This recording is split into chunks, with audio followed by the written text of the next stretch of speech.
All right, so I'm excited and I am fucking terrified. But before I begin, I have a couple of disclaimers. I wrote a bunch of stuff down on a document to kind of help me guide myself through this entire podcast. Number one, this is going to be a long podcast. If you see other episodes I've done, typically I have a person come on and I interview them pretty much. I kind of try to do research about that person in advance and kind of learn a little bit about their background. That way I know what I want to ask them. This one is going to be about myself. It's going to be for myself. And I think it would be easier to do the entire podcast by myself. I don't know if it's a trauma thing or a neurodivergent thing, but I have a lot of social anxiety, which is why I feel more comfortable like writing down all these different things that I want to talk about. And, some of it I might even be reading off word by word. I apologize that I am not the podcaster that goes, "Hey guys, this is how I solved all my self-esteem issues. What you got to do is like that's not me, right? That's fake." And the point of this podcast is to be authentic, right? And I could easily play it up, but I'm not going to. I'm just going to be myself because fuck being fake, right? Like that. So the fucking internet is so filled with fucking fake people that never go through anything, that never feel sad, that never feel anything other than just a life of financial happiness and bliss. So that's not going to be me. But anyway, I'm going to be doing a lot of trauma dumping. Going to overshare. A lot of the stuff I'm going to talk about, I've already talked about publicly in some capacity. I make music. I also do like rap battles. I've done stand-up comedy a lot. So, I have this content in some form or another out there already for the most part. But I feel like because this is a podcast and, it's not being used in a form of, pure artistic expression, then it will probably get more judgment from people, that there might be more backlash. We'll see how that goes. That's one of many things that I feel like American society gets wrong, because we're perfectly okay with somebody saying, I have depression, if they put it in a song, and then everybody's happy to listen to it and relate and be like, oh yeah, I also have depression.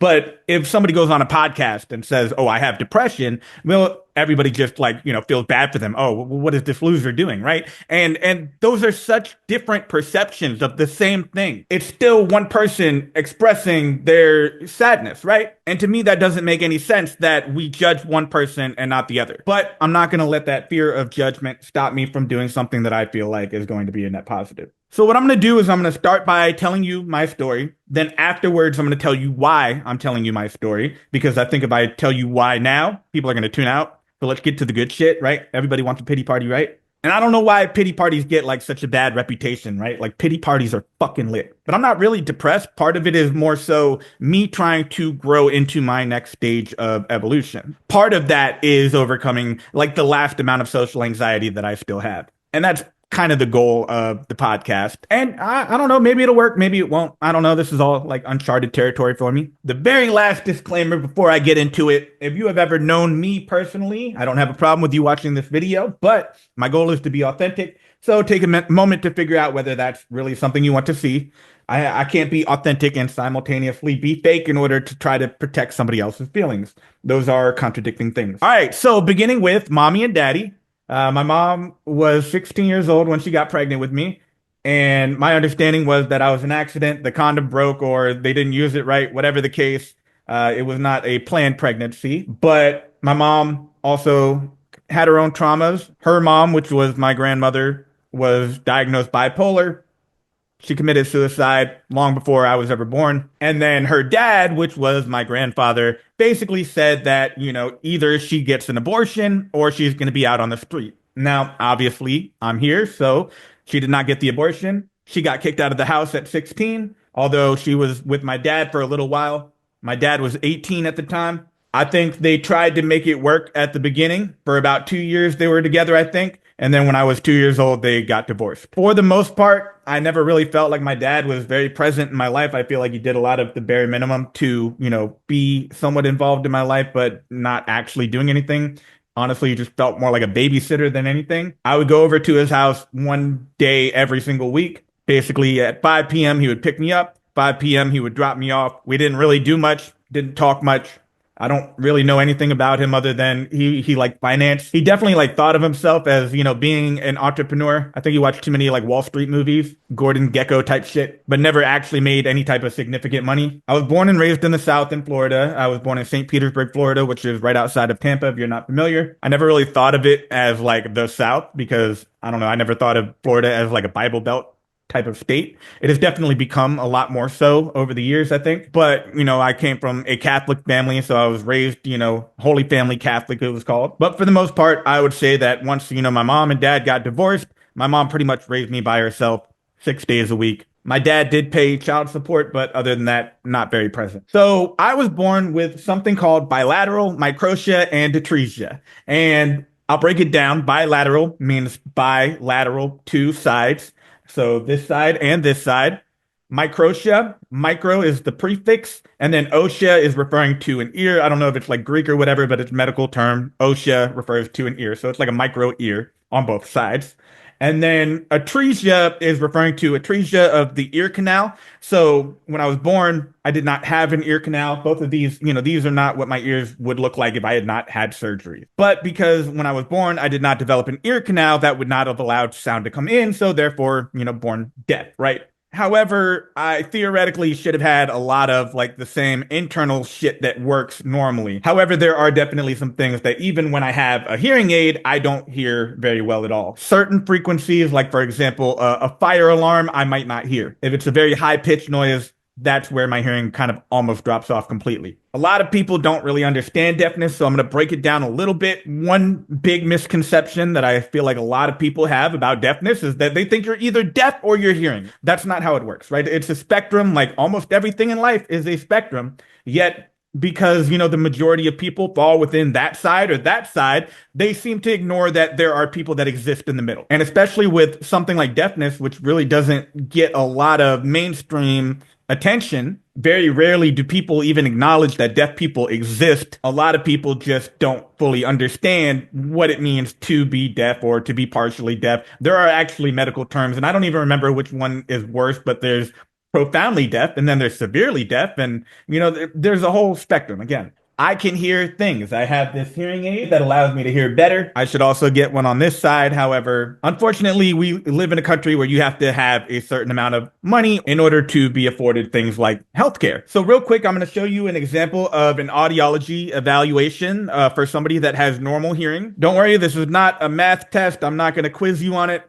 Just putting this information out there because a lot of people that I've met in my life just don't understand it. At the top of the graph, you can see that there are different frequencies, right? So the very low frequencies are things like a bass sound, and the very high frequencies are things like a whistle. So the further to the right you're going, the higher the frequency, the higher the pitch. And likewise, the further to the left you're going, the lower the frequency. I'm not an expert on this stuff, but I'm pretty sure that the circles represent your left ear and then the X's represent your right ear. And this is a normal person's hearing. So you can see that the hearing falls between the 0 decibel level and 10 decibel level on every single frequency. There is some variation, but that's typically where you would expect to be able to hear if you hear normally. Everybody's hearing is different. Now, real quick, I'm going to show you an example of one of my audiology exams. This was actually from like 10 years ago. So real quick, we're going to ignore all the brackets for a moment and just focus on the circles and the X's, which again is left ear, right ear. So as you can see, if you look at like the 250 decibel range, which is going to be again like a bass sound, my left ear is 50 decibels less than what most people would hear at that frequency. And my right ear is 70 decibels below what most people would hear at that frequency. And then as you get a little bit higher, and that's around the range where people are talking, again, not an expert, but talking tends to be, I think, between like 500 to 2K. Anything lower than that tends to be lower than the typical human voice, and anything higher than that tends to be higher than the typical human voice. So you can see that, in the talking range, my hearing is a little bit better. Like my left ear goes from being like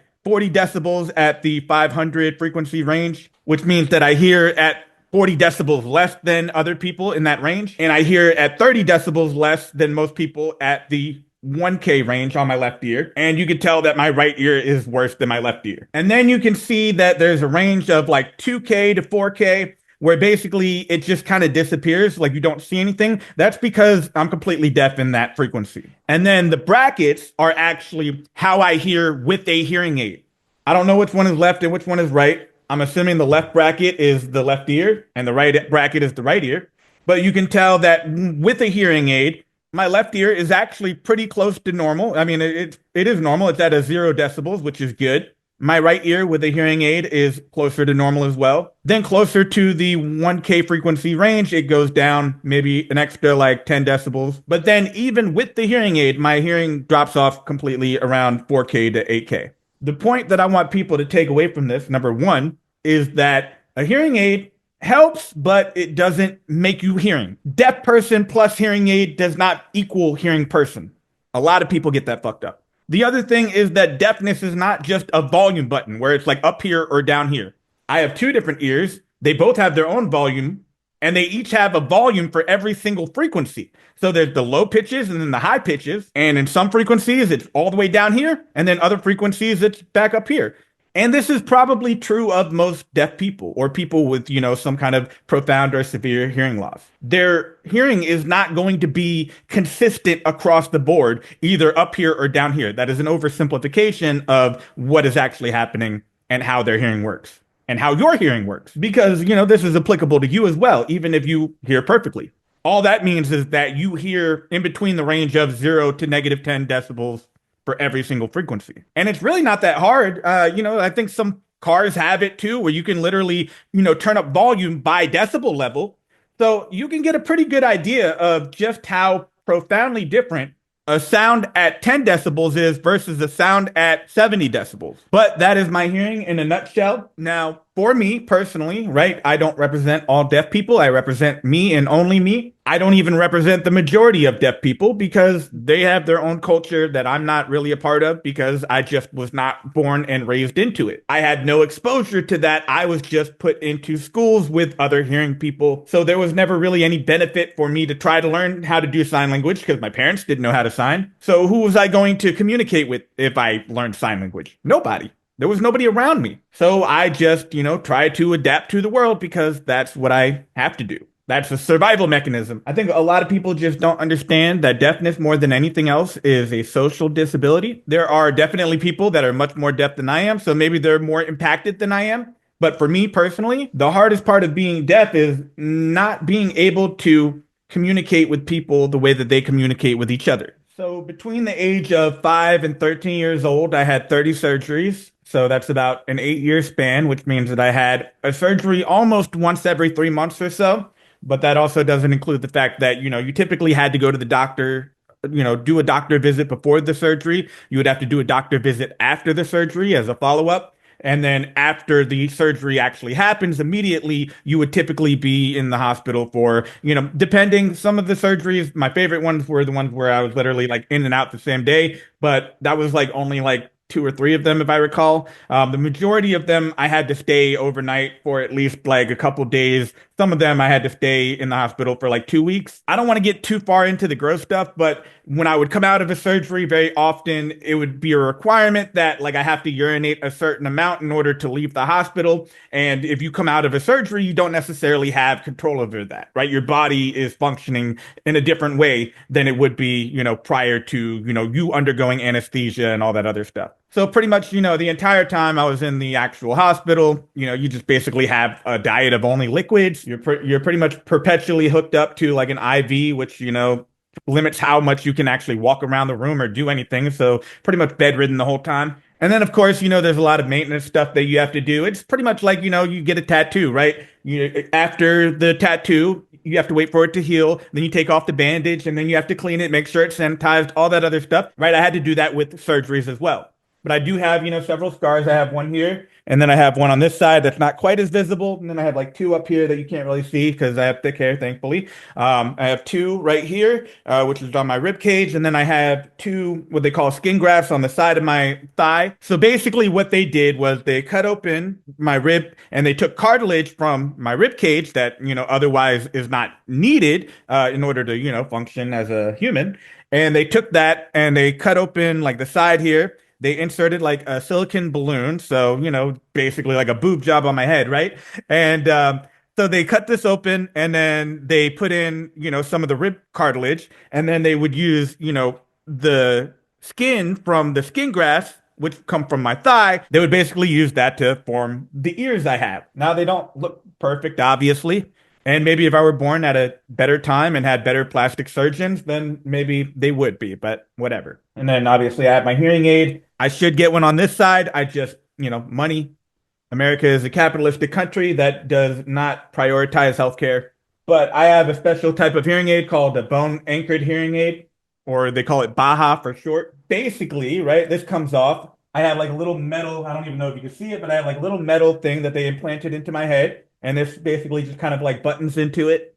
And it sends a sound signal and it transmits via bone conduction, and that transmits sound that my brain can process and hear. One of the cooler things about my hearing aid is I can get Bluetooth on it. So, I can take a phone call and just be listening to somebody through my hearing aid, or I can listen to music. I pretty much, I only have to press one button. I don't have to put on headphones or anything like that. So that's pretty much the majority of what I can remember from the early years of my life. I don't have many memories outside of that before the age of, I don't know, 10 or so. In addition to that, I have a speech impediment, which does come from deafness. I never really knew how to tell whether or not I was doing the sounds correctly. You have to keep in mind, something like an S sound is a very high frequency noise, and that's the thing that I'm deaf to. So it's hard for me to replicate it if I can't hear it. But I did go to speech therapy for many years, and when I was much younger, I think my speech impediment was even worse. I don't know if I can really replicate it exactly the way that I used to do it, but the way that I kind of like learned how to talk when I was younger, I used to kind of like talk out the side of my mouth like this, and this was basically how I learned to say the S sound. So I went through many years of speech therapy. I hope that my speech has gotten a little bit better, but it's still very abundantly obvious to me that it is not like everybody else's. People don't ever let me forget that, because no matter what I do, where I go, there will always be somebody who brings it up. So needless to say, school was a rough time for your boy for a lot of different reasons.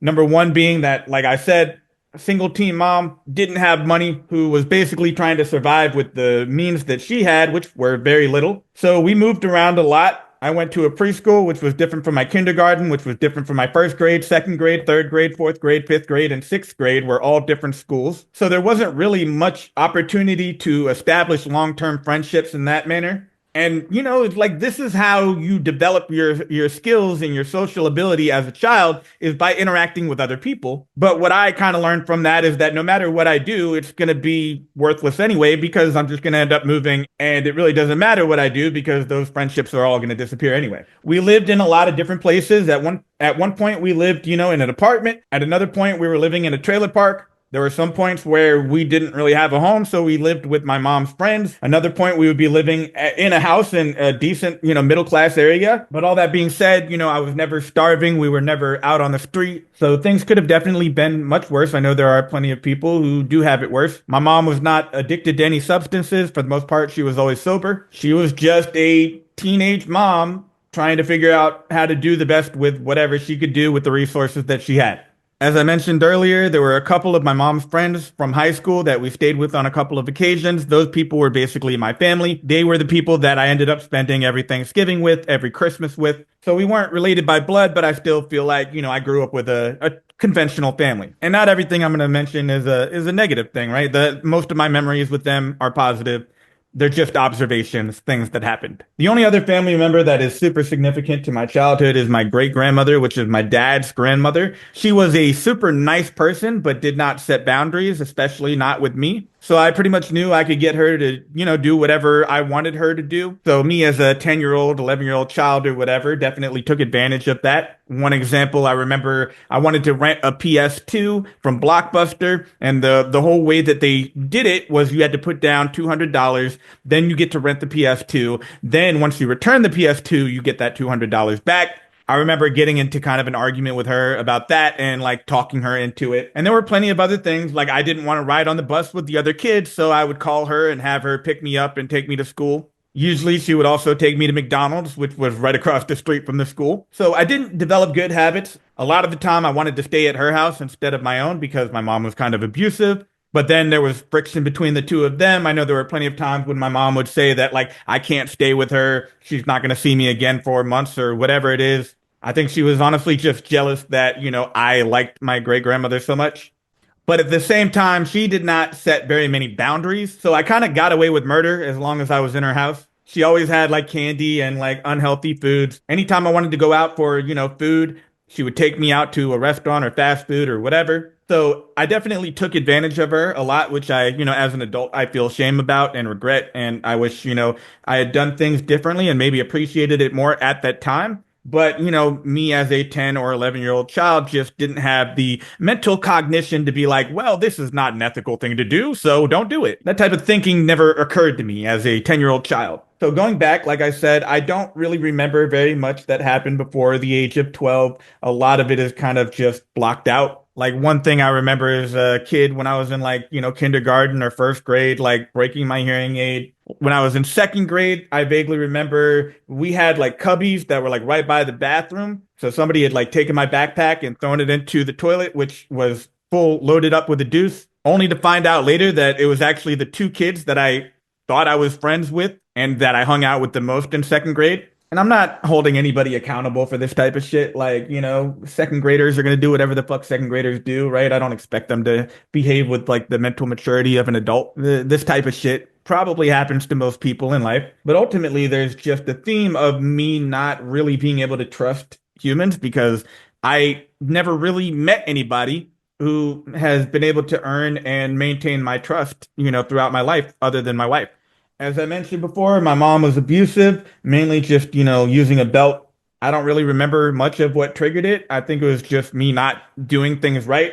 Like I know she would like beat me for not cleaning my room, but then instead of cleaning my room, I would kind of just take everything and hide it under the bed so it couldn't be seen. But it was only a matter of time before she would start going through my backpack and all the stuff in my room and then see everything underneath the bed and then just beat me for that. There were plenty of times where things weren't even my fault and somehow I was still liable. Like I remember one time her waterbed broke. It wasn't even in the room where I was. And all of the water or whatever liquid is inside of the waterbed came flooding out by gallons, right? And then the whole time she was like yelling at me, ordering me to like clean everything up because somehow it's my fault. I spent a lot of time like just hiding in my room because I never felt like it was very safe in the living room. Anytime where I could be seen, I was potentially a trigger where, I could say something or do something or just not do anything and still get beat, right? So what I learned as my survival mechanism was to just avoid. I hide in my room, close the door, and stay out of that area, stay out of any communal area where she is. So second grade, I was in Catholic school. I don't remember who it was, but there were some people that basically kind of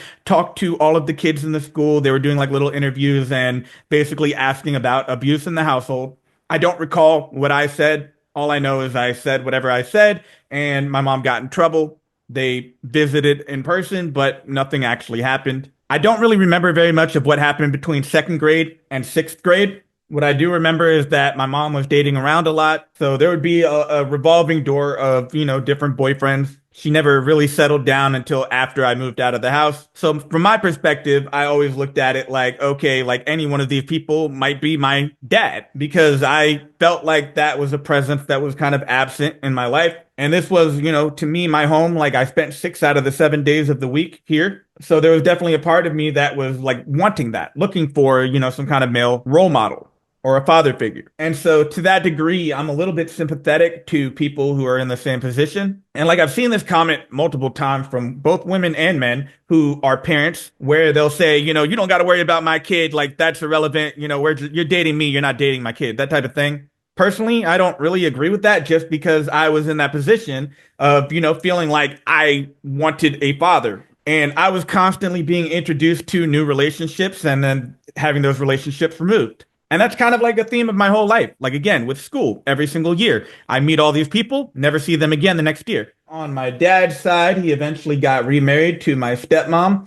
They had a baby together, which is my sister. I was 9 years old. Up until then, I was an only child. They got a house together in the suburbs, right outside Tampa in a place called Oldesmar. And that was like proper middle class. Like it was a really nice neighborhood. That was the first time I really saw like what a middle class life really kind of looks like, or at least that middle class life. There were a lot of kids in the neighborhood and all of them knew each other. They would have block parties and shit. And basically every single weekend, there would be something going on where everybody would be going to somebody's house. All the kids had a mom and a dad. None of them were, none of them were struggling, right? It was literally they all had money. So for me, it was like, every single week I took a field trip to a middle class life, right? Most of my memories with my stepmom are positive. I feel like she tried to, make me a little bit more like normal kids. I was very quiet and introverted, and she tried to push me to go, communicate and hang out with other kids in the neighborhood, introduce me and all that other stuff. She was the first person that taught me how to cook anything. We used to make blueberry muffins on the weekend. First person that taught me how to ride a bike. I think I was probably like 12 years old or something before I ever took a shower. I would take a bath, but nobody ever told me like that's the thing I need to learn. So my stepmom was the first one to be like, yeah, that's not acceptable. You need to you need to learn this as a part of life. So like every Saturday, I would stay with my stepmom and my dad for about 24 hours. A lot of the times I would just be hanging out with kids in the neighborhood. There were a couple kids that were younger than I was by like, several years, and they looked up to me because I was older. And then there were also a bunch of kids who were older than I was. There weren't really any kids in that neighborhood like my age. But I was terrified to talk to the kids that were older than me because they were in high school and I was in middle school. So I would hang out with the kids that were in elementary school and we'd like play Pokemon and shit, right? And it was always kind of obvious to me that I was a visitor and not really part of it. I remember there was one time, and I was in the wrong for this as well. But I remember I wanted to have a treehouse. That was a thing that I kind of always wanted. It wasn't a thing that I was ever going to have at my mom's place. So my stepmom kind of helped encourage me to go gather, some supplies for that. But ultimately, we didn't end up actually building anything. We just kind of gathered some, two by fours and whatever. And they had all this in the backyard of our house, right? So one week I go over there, and they basically just built like it wasn't a tree house, it wasn't in a tree, but it was just like a fort like made out of like wood. And so I was excited about it, and I wrote Alan's tree house on it or something like that. Whatever I wrote, I don't remember what it was. And that, pissed off, some of the kids that actually put it together. And then they like basically, wrote all over the thing like, oh, Alan didn't, contribute to this in any way type of, whatever they wrote. And, I can admit that like I was in the wrong for doing that in the first place. There's no reason for me to have taken ownership of it other than like I was, younger than all of those kids. But I also just never had the opportunity to live in that neighborhood like they did. It was literally just a field trip to like what normalcy is for some people that I got to see once a week. Now, I was always super into girls. I remember going all the way back to like preschool, having crushes, first grade, second grade, you name it. Like there was always somebody. But I was, around 12, 13. This is the age where people actually start dating. So, of course, I wanted a girlfriend, didn't know how to do that. I barely knew how to talk to anybody, let alone, a girl that I'm attracted to. But basically, one week, my stepmom encourages me to go hang out with a bunch of the high school kids. There were two girls there. I'll give you the short version of the story. Basically, they pretended to like me for like a couple months. I was like super excited about it. Every single weekend, I would go over there. It would be kind of flirtatious, talking about like, oh, we're going to go out on a date and like, talk about like, kissing and stuff like that. So in my mind, I thought, oh, maybe I actually have a shot, right? Literally like cheerleaders and shit. And I was, a very porky little, chubby little boy. I'm cute, but like I didn't have any type of charisma back then. So there was zero probability. I know I got in like an argument with one of them, but basically what happened was one weekend I went over there and my dad and my stepmom tell me that they're going to get a divorce. And so there's like a picket sign in front of the house, for sale, whatever the fuck.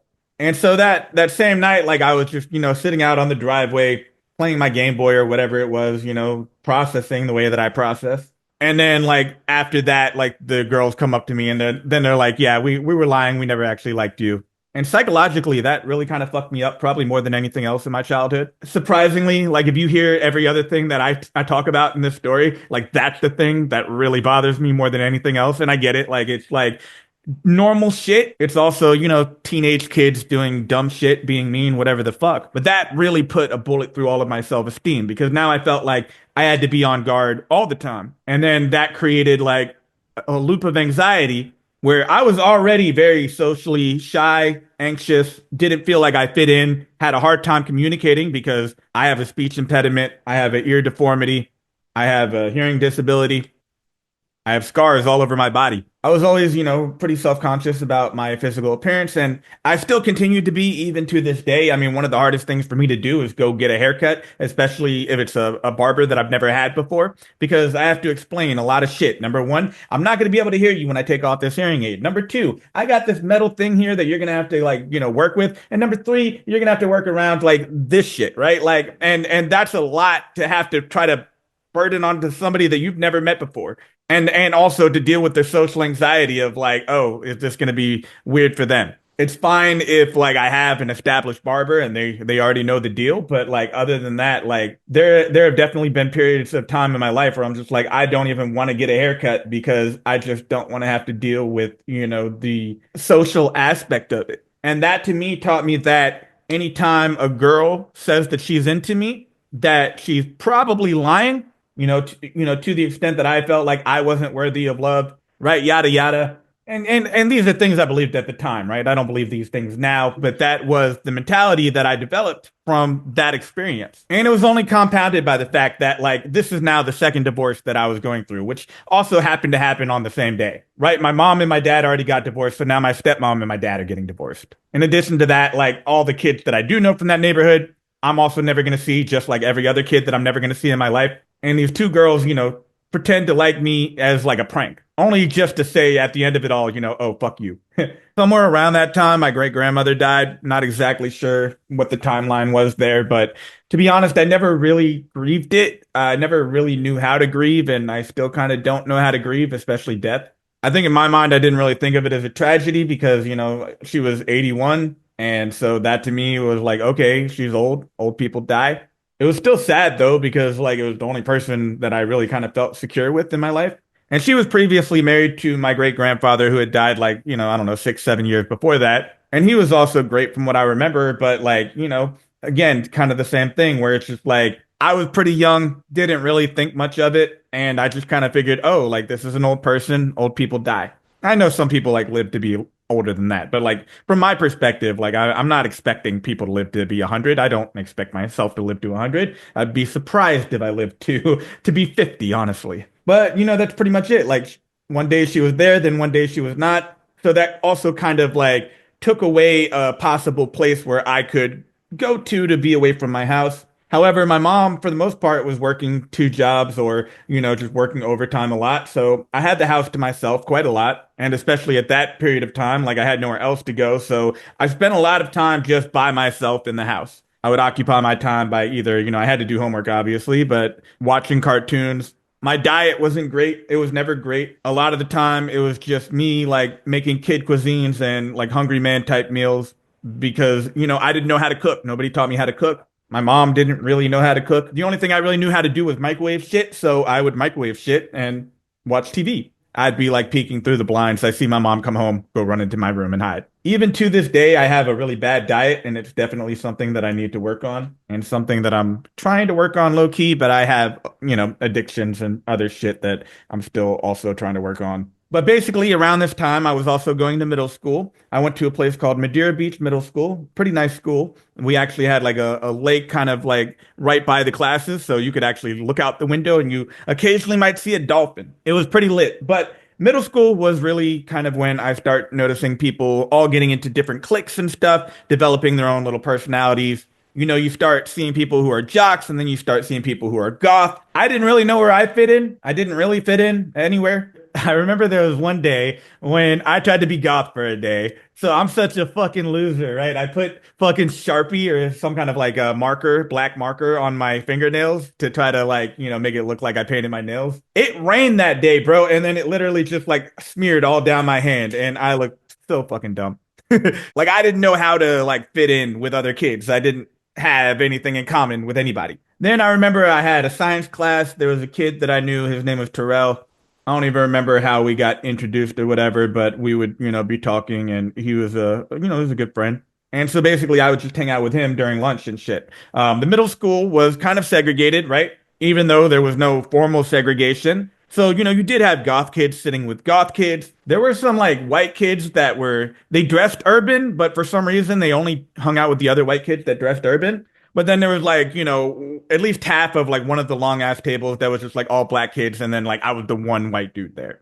I was into hip hop. I had been into hip hop for like at least 4 years at that point. I still remember the very first rap song that I can like explicitly remember hearing because my mom listened to country exclusively, and that's literally all I ever heard when I was growing up. So I didn't get exposed to anything else. I didn't get exposed to pop. I didn't get exposed to hip hop. I didn't get exposed to rock. Just country, country, country, which is fine. Like I don't hate country. I know a lot of people like to pick on country and be like, "Oh yeah, yeah, that's the one genre that I don't like," but it's fine. I don't really check for country, but there's definitely some songs that I grew up with that I still, feel nostalgic about. But I remember there was a kid that lived upstairs at one point, and this was a good friend that I had at that time. His name was Andrew. He was like originally from New York, and like for at least like 1 year of my life, he was like my best friend. Then he just kind of like disappeared, and I also like moved, and so we just kind of like split ways, like I do with like all my friends. But I specifically remember the first time I ever really listened to hip hop. We were in the back of my mom's car together, and he had like earbud headphones or whatever, and he let me use them. And I still remember like that was like even a profound thing for me, right? Because, again, I'm a very self-conscious person. I have always been very aware of the fact that I look different. I'm not like everybody else. So even something as minimal as that was like really meaningful to me just because it made me feel more normal, just like, oh, hey, here's the earbud, listen to this. And it wasn't even like headphones that go over your head, right? It was like literally an earbud.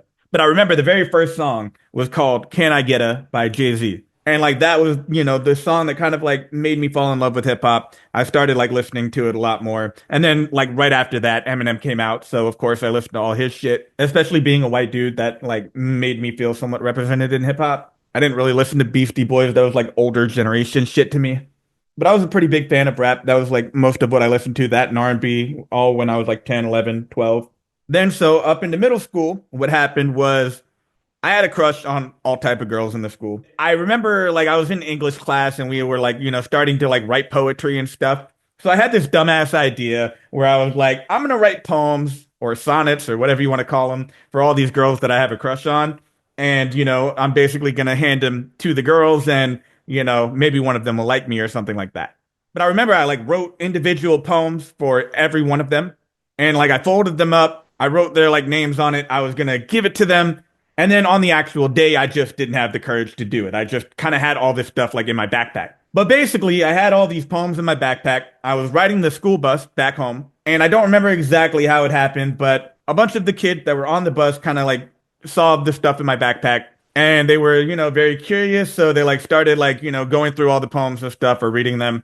Surprisingly, they weren't very mean spirited about it, which I tend to expect them to be. And in general, like some of these kids I already knew and were kind of like mean.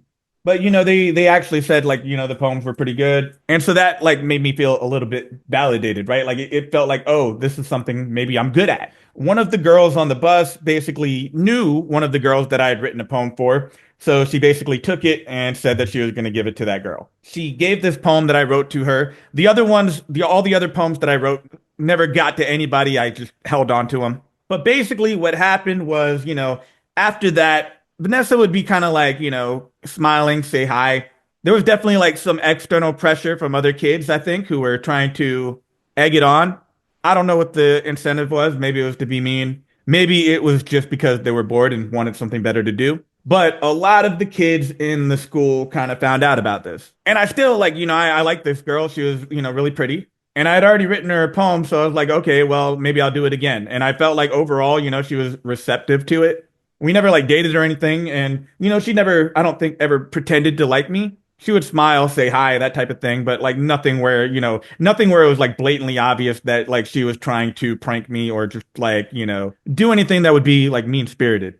But the point of the whole story really is that a lot of the kids throughout the school found out about me writing these poems. It was known around the school enough that I had random people that would kind of approach me that I had never talked to before and be like, oh, hey, are you the one that wrote that poem for Vanessa? I remember I had a teacher of mine also call me out and say that it was like something that was disrupting like his classes because I guess they were like passing around a poem or something within the class. And I was also hanging out with my circle of friends. A lot of them, were rappers, or at least they, tried to be. So they would like have freestyles at the cafeteria table or like while we're in line waiting to get to the cafeteria. But at some point, I don't know when it was, somebody was like, "Hey, you wrote all these poems. You can rhyme, just freestyle something." And so I gave it a try. People liked it, obviously, just because I'm a dorky looking white kid. People are going to react on shock value alone. But that really was how I got into hip hop. And that was when I was 12. I'm 35 now. So I've been doing it for like 23 years. In addition to, I also, I'm a songwriter, I'm a singer.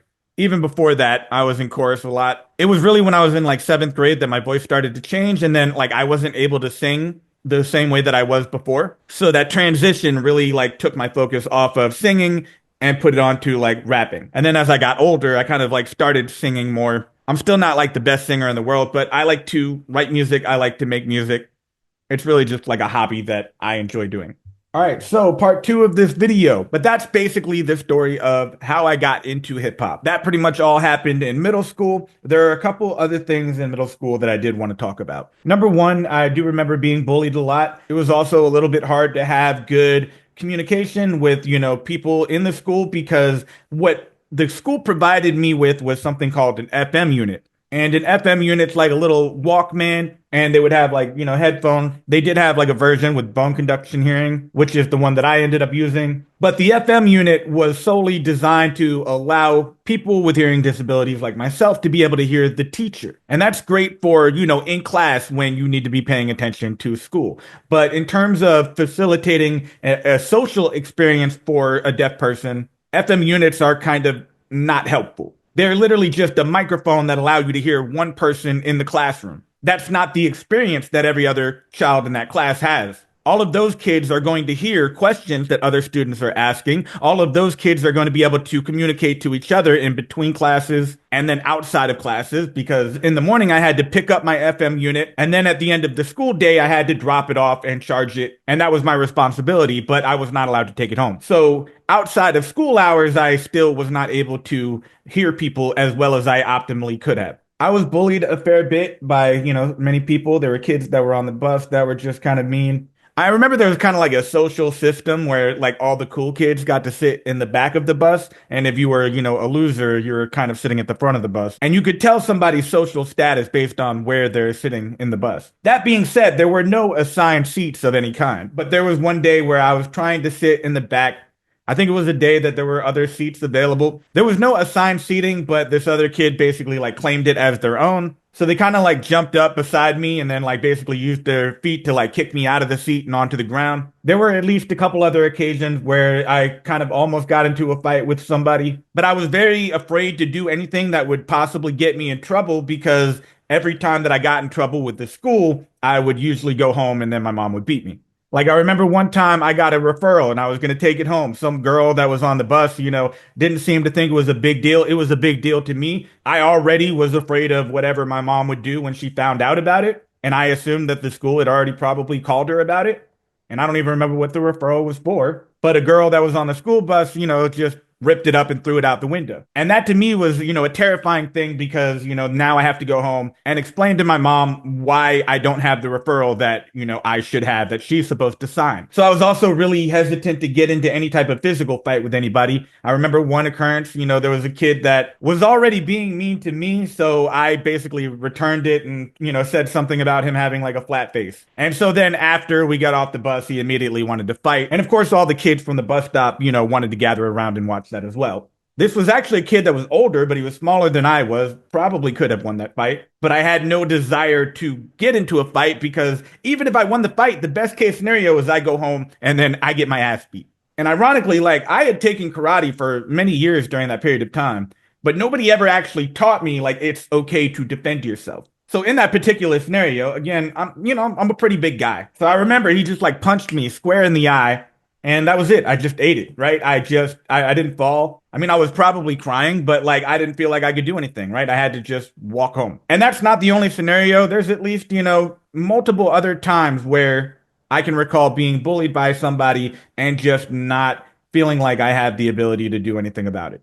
I think more than anything, around in sixth grade, right before I had like, met Terrell and started like learning to rap and all that other stuff, I didn't really have anywhere to go, especially like during lunchtime. So one of the things I gravitated toward was right outside of the cafeteria, there were kids that would be playing wall ball. In middle school, they had a slightly different version of it, which was called pegs. And it's the same basic idea. You throw the ball, it hits the wall, somebody grabs it, but instead of trying to throw the ball at the wall, they throw the ball directly at you. So the idea is if they can hit you with the ball before you touch the wall, then you're out. If you touch the wall before they hit you, you're safe. And even if you touch the wall and you're safe, you might still get hit with the ball. So that's where we started. We were playing wall ball with a tennis ball. At some point, I think it just became obvious to the other kids that I didn't react as profoundly as some of them did. And again, I'm a big guy. So, they have it in their head that like, oh, because I'm fat, I don't feel pain like they feel pain or something like that. And again, these are all middle school kids, right? They don't know shit.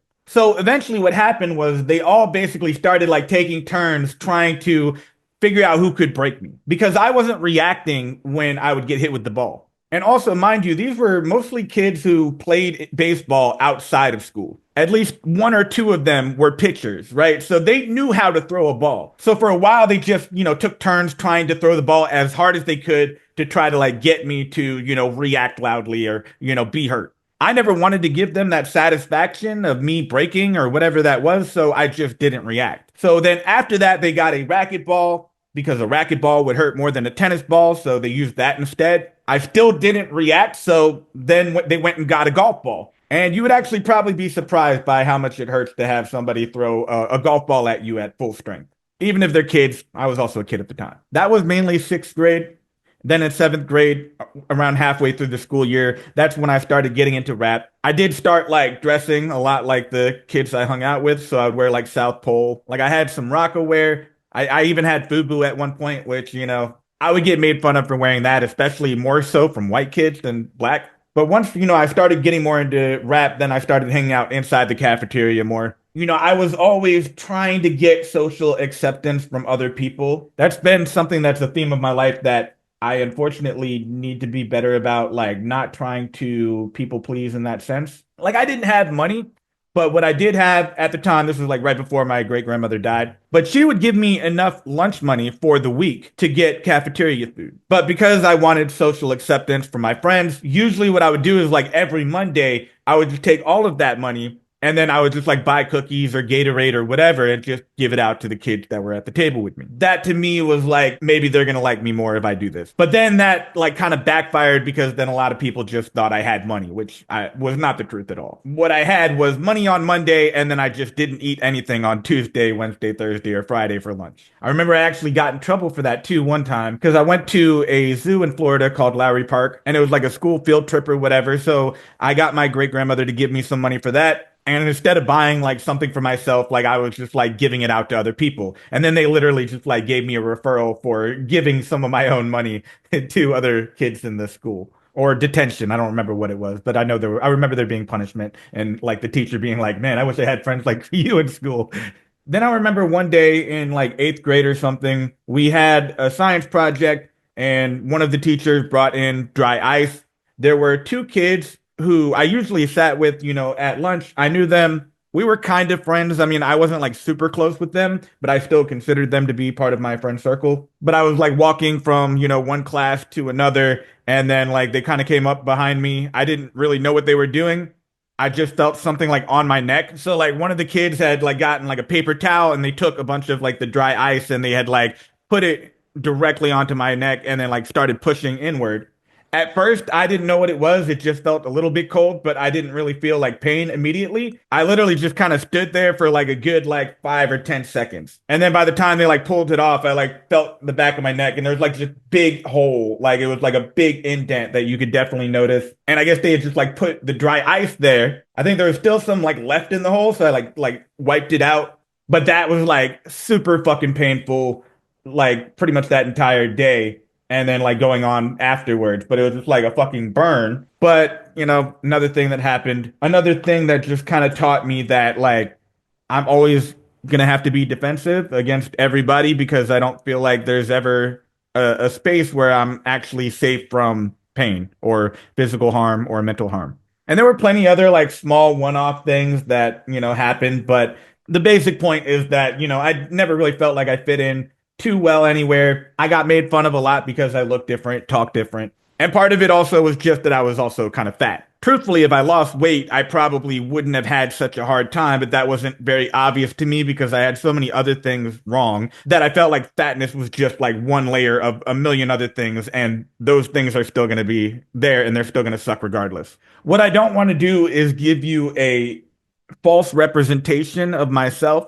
I wasn't perfect. I wasn't super wholesome. There were plenty of things that I did wrong. There were a couple times I can recall where I was bullying other kids. And part of it came from me feeling like, if I don't bully somebody else, then they're going to target me. So as long as I can, demonstrate that, oh, there's somebody like lower on the food chain than me, I'm safe. And that was wrong. And I understand that as an adult. But at the time, as a kid, I just didn't have the wherewithal to really process that and really kind of be enlightened to that. I don't think I ever did anything like crazy traumatizing to anybody, but there were definitely people that, I, pushed, I would call names or whatever. And it wasn't a lot of people. It was usually just people that I knew would be low hanging fruit.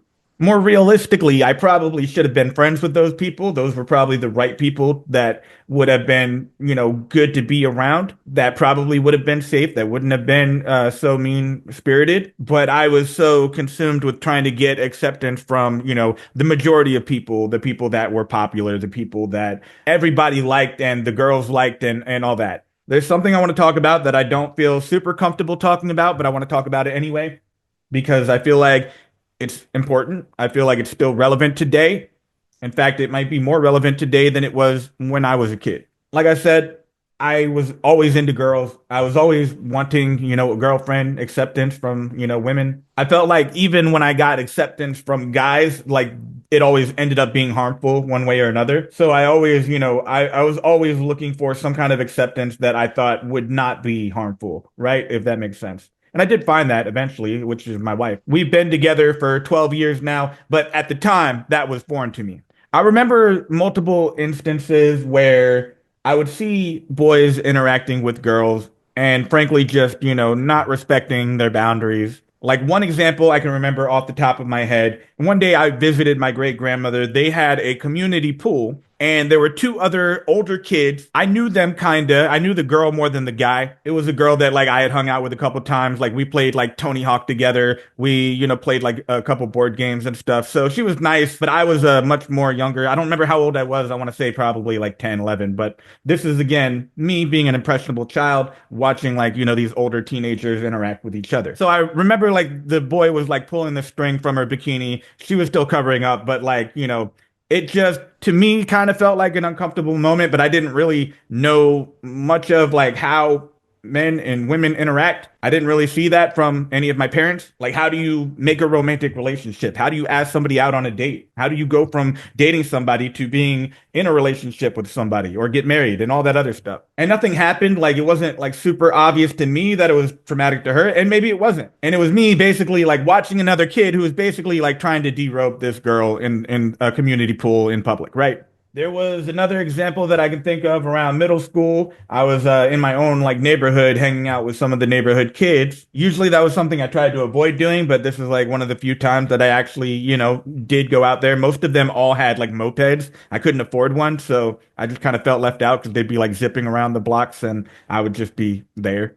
But I do remember like there being some girls and they were hanging out with like some of these kids that who were, frankly, like the popular kids. They were like a year or two older than I was. And, they were hanging out with these girls who, are attractive. And I remember like there being like multiple instances where they kept like trying to shark a girl over and over. And if you're not familiar with the term shark, it's basically to like pull her pants down like, and we're all just there. And obviously like she is embarrassed by it. But at the same time, like the thing that I saw and gathered from that was that these are the guys that girls like. And these guys are not very respectful of the boundaries that these girls have. Like, I get it if, you're romantically, with somebody and like y'all are doing shit like in private, but I assume, and again, just making assumptions here, that those girls probably aren't super comfortable with being derobed in public in front of random people. But then I also saw plenty other occasions of, like a guy grabbing a girl's ass,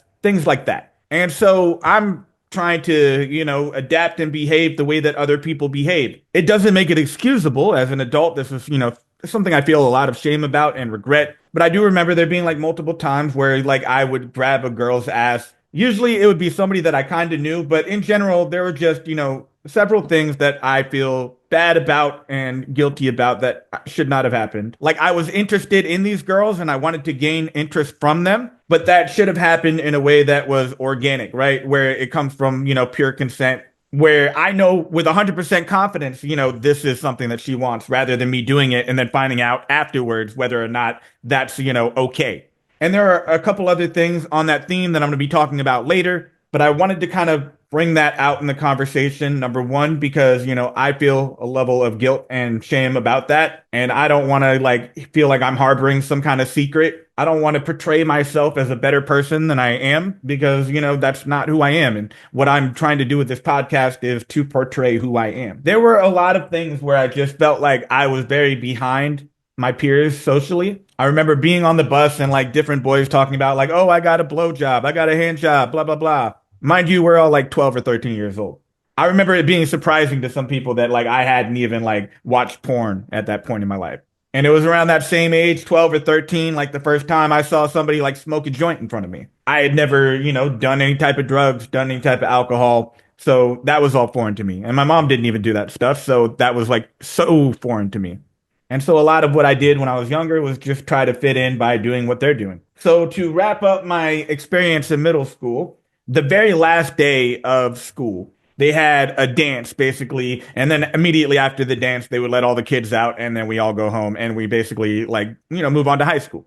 Now, normally I did not go to dances ever. I've never been to a school dance. And even like in high school, this is the only one that I ever went to because, I had nobody to go with. I felt very isolated, all that other stuff. Even people who aren't there with like a partner, like at least maybe you have friends and you can hang out with them. I couldn't do that because I didn't really have a whole lot of like really close relationships. But so for this particular dance, it was the middle school dance. I was really hoping that like, oh, I would see Vanessa there because, this is the girl that I wrote all the poems for. Maybe like I was thinking like I could, get like the courage to like ask her out or something like that, or at least like her number. Who knows? But she actually like got suspended like the last couple of days, so she wasn't even around. So I went to the actual, dance last day of middle school. They had it in the cafeteria, but basically I was, sitting on the stage the whole time. I wasn't doing anything. I was just like listening to music. And we didn't even have like phones back then. That's like the thing that like kids these days will never understand, right? Is that we didn't have that. Like that is such a fucking lifesaver for you. Like so many of you I know for a fact have fucking social anxiety just like I did, but you could just pull out your phone and it looks like semi-normal, like, oh, he's just on his phone, right? Or at least that's what you think. Like it's still pretty obvious, right? Like if you're on your phone for like hours and everybody else is doing shit, right? But at least it looks like you're occupied. But you couldn't really do that back then because we didn't really have phones. Anyway, I was at the middle school dance the whole time. I was trying to enjoy it as best I could, just being a loner and stuff. Like I remember like the music was good. I remember this was around the time when like Bone Crusher came out with Never Scared, so I was like into that shit. This was back when like Lil Jon did Get Low and that song like blew up fucking buildings back in the day. Which also is kind of crazy if you think about it, because if you know the lyrics to that song, they were playing that at a fucking middle school dance. That's crazy. But regardless, I was sitting on the stage by myself the whole time, and there was like one other kid that was like kind of sitting there with me. And so two girls came up to us and they basically asked us to dance. I was excited about it. The girl that I was dancing with was, pretty to me. She was somebody that I did have a class with before. I don't think I ever did anything wrong by her, but we just, I didn't know her that well. We didn't really talk very much other than like we had one class together, like back in sixth grade or something. So I was like, excited. I was like, oh, like this is my first dance with a girl at a dance. And like, that was so awesome to me until like she looked over at one of my teachers. And then she was like, okay, are you happy now? So then it became obvious to me, like, what happened, right? Like, they didn't even want to do it, not even like out of the goodness of their hearts, but they just didn't want to do it, period. And the teacher was like, go dance with those kids, which in itself, I think it would be fair to say that teacher probably shouldn't have done. But so then I remember like that also being like another layer on top of the whole thing where the other two girls like pranked me and they were pretending to like me. It just made me feel like, okay, there is something definitely wrong with me. There's something where like I'm deserving of pity. And when people, show some kind of like affection towards me, then it's not real. It started at that one event and then just kind of expounded.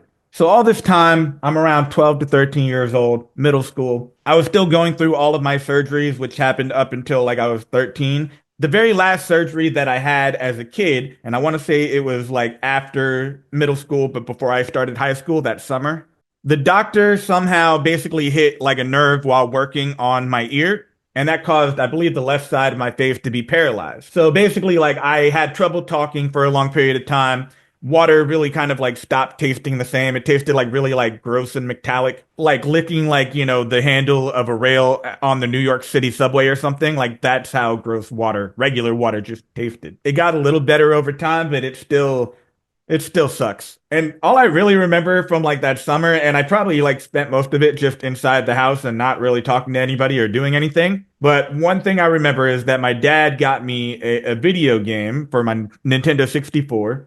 And this is literally the only time my dad has ever spent that much money on like a gift for me. Maybe it was because he felt bad. I don't know. I think there was, a period of time where it wasn't even like 100% positive that I was going to regain function in my face. Like they definitely thought I would. And I think for the most part I have. But I definitely think that there was a small amount of doubt and I never had a surgery after that. Like the doctor didn't even want to work on me anymore after that. But I remember my dad got me a game called Hey You Pikachu, which was the worst game to give to a child with half facial paralysis. Because the whole premise of Hey You Pikachu was that like you had like a microphone and you had to actually talk to Pikachu and basically give him commands and shit and he'll go around and like forage in the woods or something. I literally couldn't move half of my face, so I just had the worst possible imaginable speech impediment after I already had a pretty bad pattern of speaking. So that game was like so frustrating to play. Like I wanted to play it because I was very excited for it prior to that surgery.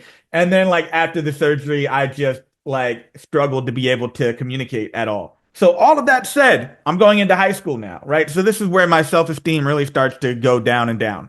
I've added like a couple more things onto the things to be self-conscious about. Ears are deformed, scars on my body, speech impediment, hearing loss that makes it hard to communicate with people. Half of my face was paralyzed for several months. In addition to that, I had like a big scar on the back of my neck from the dry ice that was there. And then in addition to that, I also started going online and going to rap forums. I found out about these rap forums because a couple of the kids that were in my school were on them, and I happened to like see them on a website. I think it was called lyricalwars.com or something like that. And there were many of these websites, and they had this whole idea of like rap battling, writing different like punchlines and metaphors. And that was something that like I got super into for a while. I wasn't very good at it when I first started out, but I was really into like this nerdy little hobby where you're just kind of like trying to come up with what are essentially dad jokes and turn them into like either a gun bar or something to basically insult your opponent and roast them. There are a lot of different ways to rap battle, but it was, this fun little hobby that I started to really get into. Now, the kids that I followed onto the website originally did not know that like I was on any of these websites.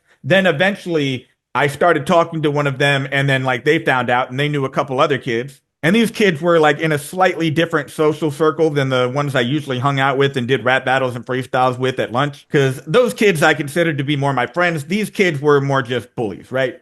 And this was back before like the term cyberbully like really even existed. But basically they, went onto the rap forum. They like got my photos from the yearbook or whatever. And they like posted my photos online and, basically outed me and started telling everybody like I'm deaf, I'm deformed, all these other things. And then of course, in rap battling, which like the whole point of rap battling is really to attack people for their insecurities. So obviously people would like gravitate towards like dissing me because I'm deaf or just making fun of my photos and physical appearance in general. And even outside of rap battles, because it's an online anonymous platform, people were just like basically mean for no reason. The internet really harbors like some of the worst people in the world. I don't want to hear your opinion on what free speech is if you've never been to 4chan or 8chan or any of those dark web websites and actually seen what free speech looks like, because we have so many exceptions for free speech that already exist that nobody talks about.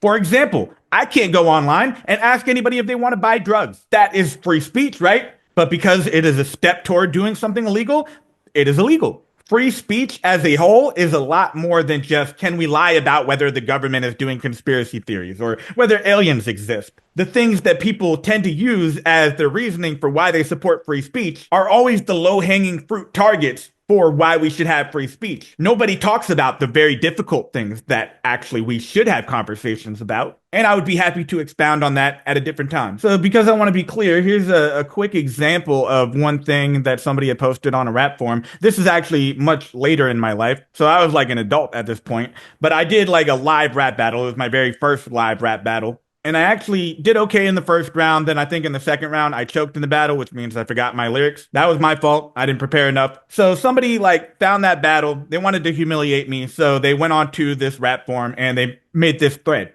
LMAO, how is this not posted? This egotistical faggot who thinks he's some text god at rap royalty answer, losing his first ever live battle and pulling a choke of B-Rabbit proportions in round 2. Raffles. And then they linked the actual video. And then you can see like some of the other comments in the thread. Do you think he knows that he has that speech impediment? Yeah, I do. And this dude's ears should be a new unit of measurement. Another one, LMAO, swell job, you deathless be faggot. You're fucking trash. You're the reason God made answers, death, and cancer's next rhyme. I truly hope the worst for you. But that's the internet, right? If you are a woman and you put yourself out on the internet, you are going to be judged in a lot of ways. If you are overweight, if you have anything that people feel like they can target you with, easily they're going to use it against you.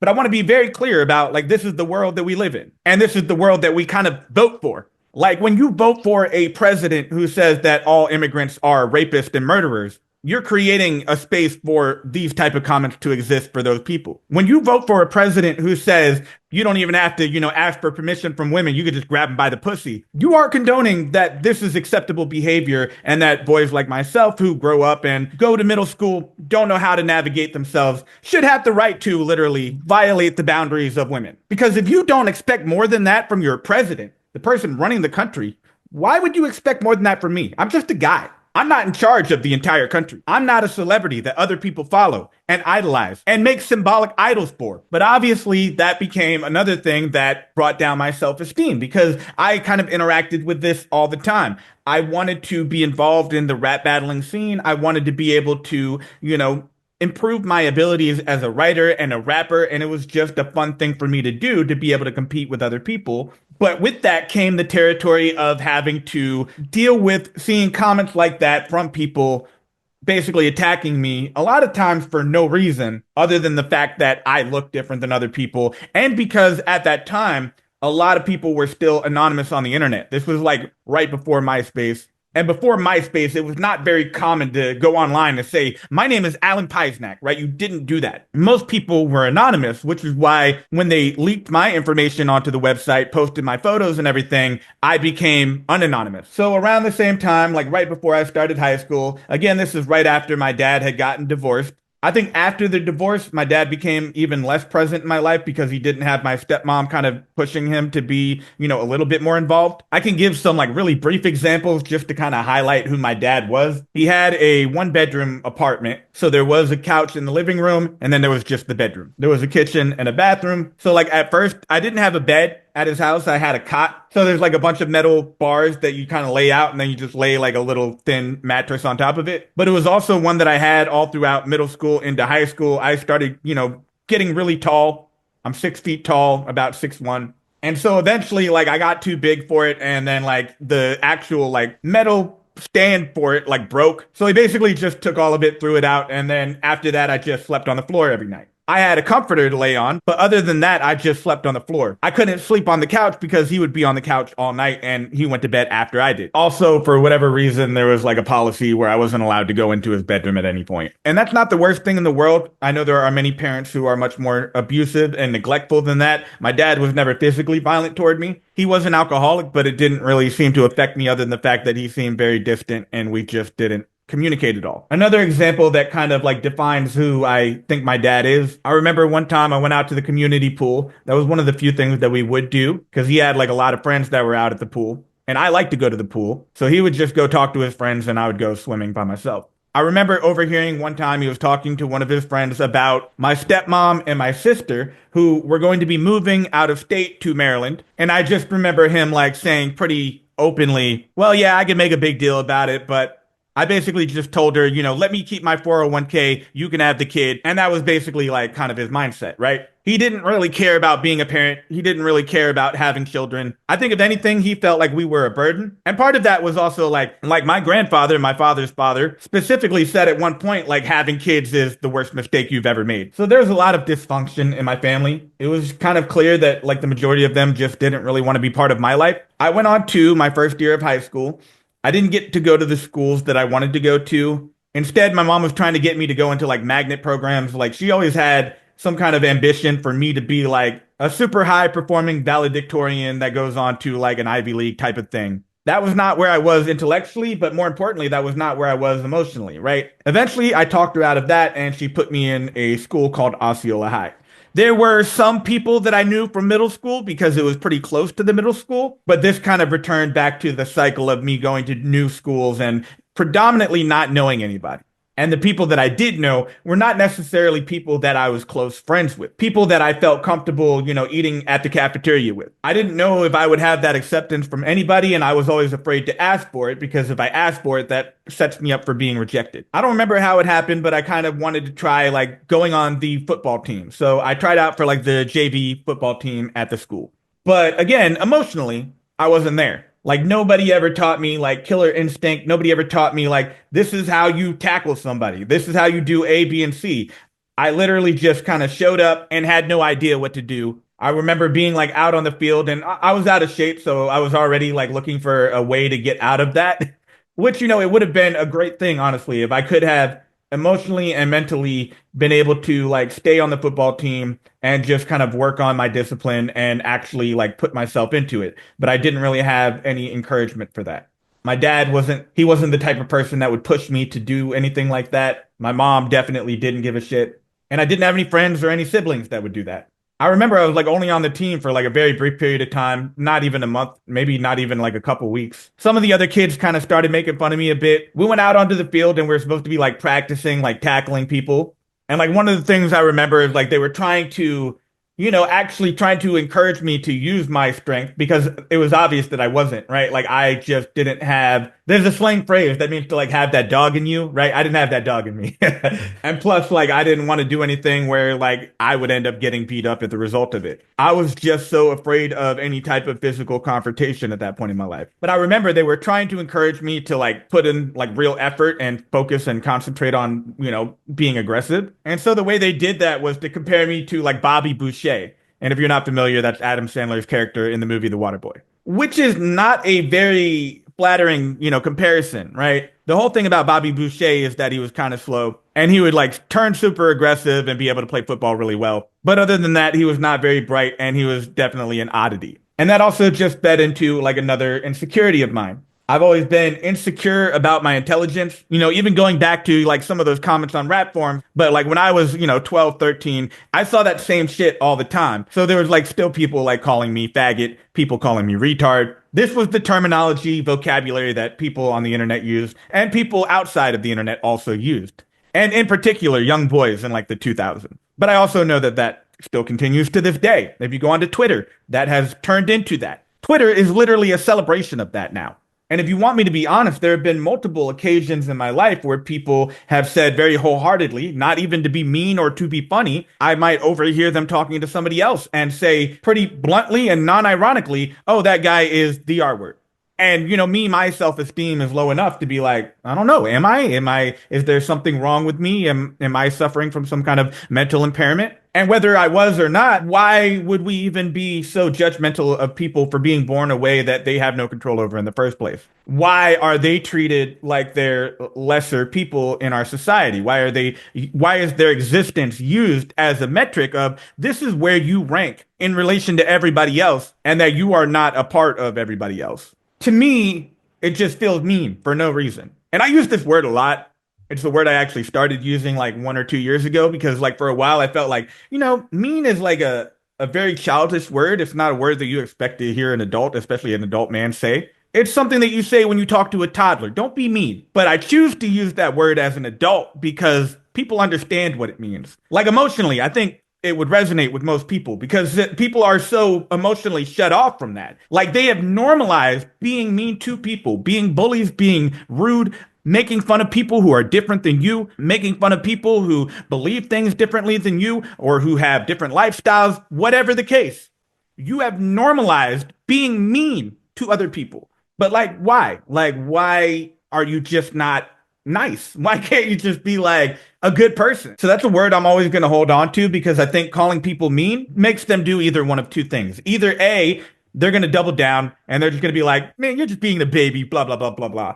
But I think deep down they still feel shame. But alternatively, some people will feel shame, but then they will be like, you know what? You're right. I was being mean. I'm going to work on that. Even to this day, I like to make jokes about things that are politically incorrect. I do rap battles, and in rap battling, like sometimes political incorrectness will get you more reaction. That's the thing that I conflict with internally. I do stand-up comedy, right? The whole argument in stand-up comedy is like, should you be allowed to joke about anything? And we have all of these culture wars, but who cares about the culture wars, right? Let's focus on what it is. Are we being mean or not? And more importantly, what is it that you're getting out of being mean? Why are you being mean? Are you doing it like kind of like I was doing it because you are looking for social acceptance among your peers and you see them being mean to somebody, so you kind of join in? I mean, humans are a very tribal species, right? We like to divide ourselves into little groups. This is us and this is them. That's why our political system is so fucking polarized. These are conservatives. These are liberals. These people are part of my religion. These people are part of all the other religions or no religion. Are you part of the mean masculine group or the mean feminine group? Are you white? Are you black? Are you brown? Whatever it is you are, that's what you tend to agree is right. And then everything else is wrong, right? They not like us. Like that whole song. And the reason why it got so big, it's based on tribalism. Anyway, that year, first year of high school, Osceola High. I was practicing with the football team for like a couple weeks, and during that period of time, I went home. My mom at this point had also had a child who was now 5 years old. She was going to the same Catholic school that I went to when I was younger. So history kind of repeated itself. There were people that like went around the school asking kids about abuse in the household. My mom was still abusive and was abusive toward my sister as well at that point. So once again, my sister had said something to CPS. I remember that night, my mom was like really angry. So she told me to go take my sister for a walk around the block. Now, this was not abnormal. My mom did this quite a lot, actually. She would get really angry about something, whatever it was, tell me to go take my sister for a walk around the block. By the time that we got home, my mom was on the floor. She had taken all of the pills that were in the medicine cabinet. A lot of them were like over-the-counter prescription stuff, but she literally had about 30 bottles of pills, and she just took everything. So what I remember from that time, I was the only one there. I was a 14-year-old boy. My sister was only 5. She couldn't do anything. So I put her in my room. I put on the TV show. I remember it was Crank Yankers. I just put that on, and then I closed the door. I locked it, whatever, and then I went to go tend to my mom. My mom did what she always does, yell at me. Like the very first thing that she did was yell at me to go get her a towel. She was like throwing up all over the place. Not that it really matters if you're, trying to kill yourself, but I did what she told me to do. Then I went to the phone. I called 911. I told her that my mom took all of these pills. Then I called my sister's dad. Eventually, like an ambulance came. They took her away. And then I stayed with my sister's grandparents that night. Real quick, there is a statistic I want to share for several reasons. This is from a study from NIH. I will put a link for it in the description, but it's based on a study of 10,708 suicides. What that study found was that out of those suicides, firearms were found to be the most effective method, meaning that 89.7% of the people who tried to kill themselves with a gun were successful. 84.5% of people who tried to hang or suffocate themselves in some way are successful. 80.4% of people who try to drown themselves are successful. 56.6% of people who try to poison themselves with gas are successful.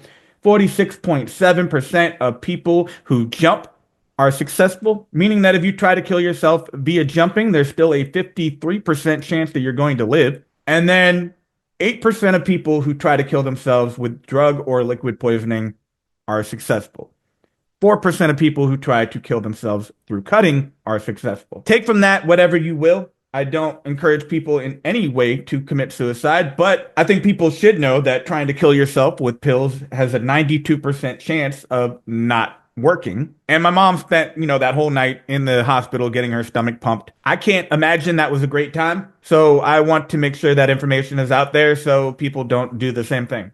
I remember like not really being sure what would happen after that. I started like trying to make peace with it, right? Like I thought at that time, like, oh, okay, yeah, my mom's gonna die. So I thought like, okay, what's next for me?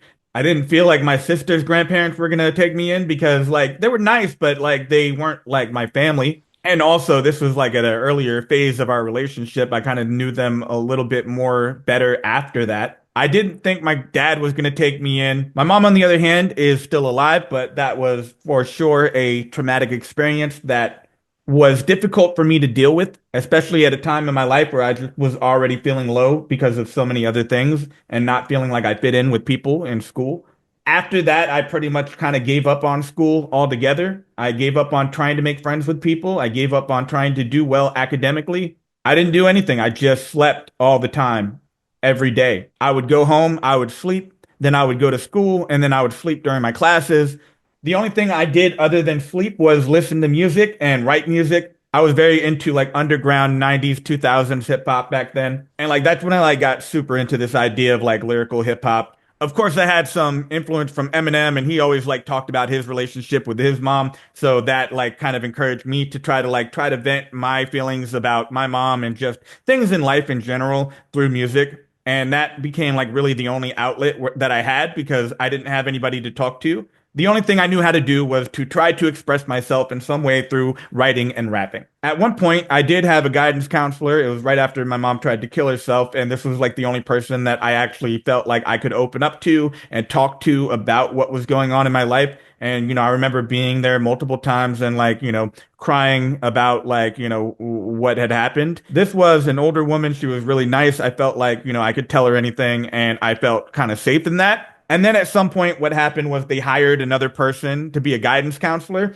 So they split people by their last names. And because my last name did not fall under the umbrella of the people that she sees, they basically told me that I would have to go talk to somebody else as my guidance counselor. I didn't really want to do that, so I stopped going. I already had a hard enough time trying to open up about these things to one person. And then they basically just through bureaucracy decided that like, you're just going to go see somebody else. There was one time where I tried to go to therapy for real. I just didn't like the guy, didn't really get along with his personality.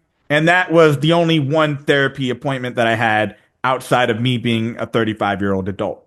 Like I said, the rest of that year, I spent the entire time sleeping during all of my classes. During lunch, I would just sit in the hall right outside of the door of the class that I was going to be going to next. I didn't communicate with anybody. I tried to avoid as many people as I can because the only people I ever communicated with were typically bullies of some kind. So I tried my best to be completely socially isolated from everybody, except for like the people that I talked to online. The only other thing that I can remember from the first year of high school is that I was in drama because I needed to have an elective. And when I was in middle school and basically every year in elementary school, my elective was to be in chorus. I liked to sing, and up until then, my voice was okay. It was not bad. But then around that age, your voice changes, so it got deeper, and I couldn't quite figure out how to use it to sing at that time.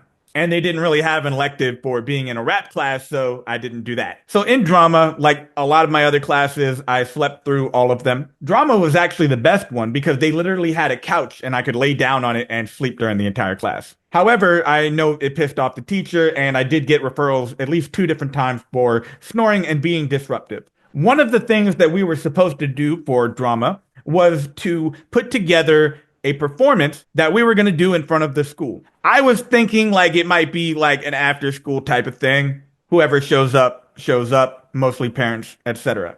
And I was supposed to perform a poem by Shakespeare. It was actually A Midnight Summer's Dream, translation Act 5, Scene 1. Because the only thing I remember from it is the very beginning of it, which was always, lovers and madmen have such seething brains. Which, by the way, is a lot of S sounds to give to a kid with a speech impediment.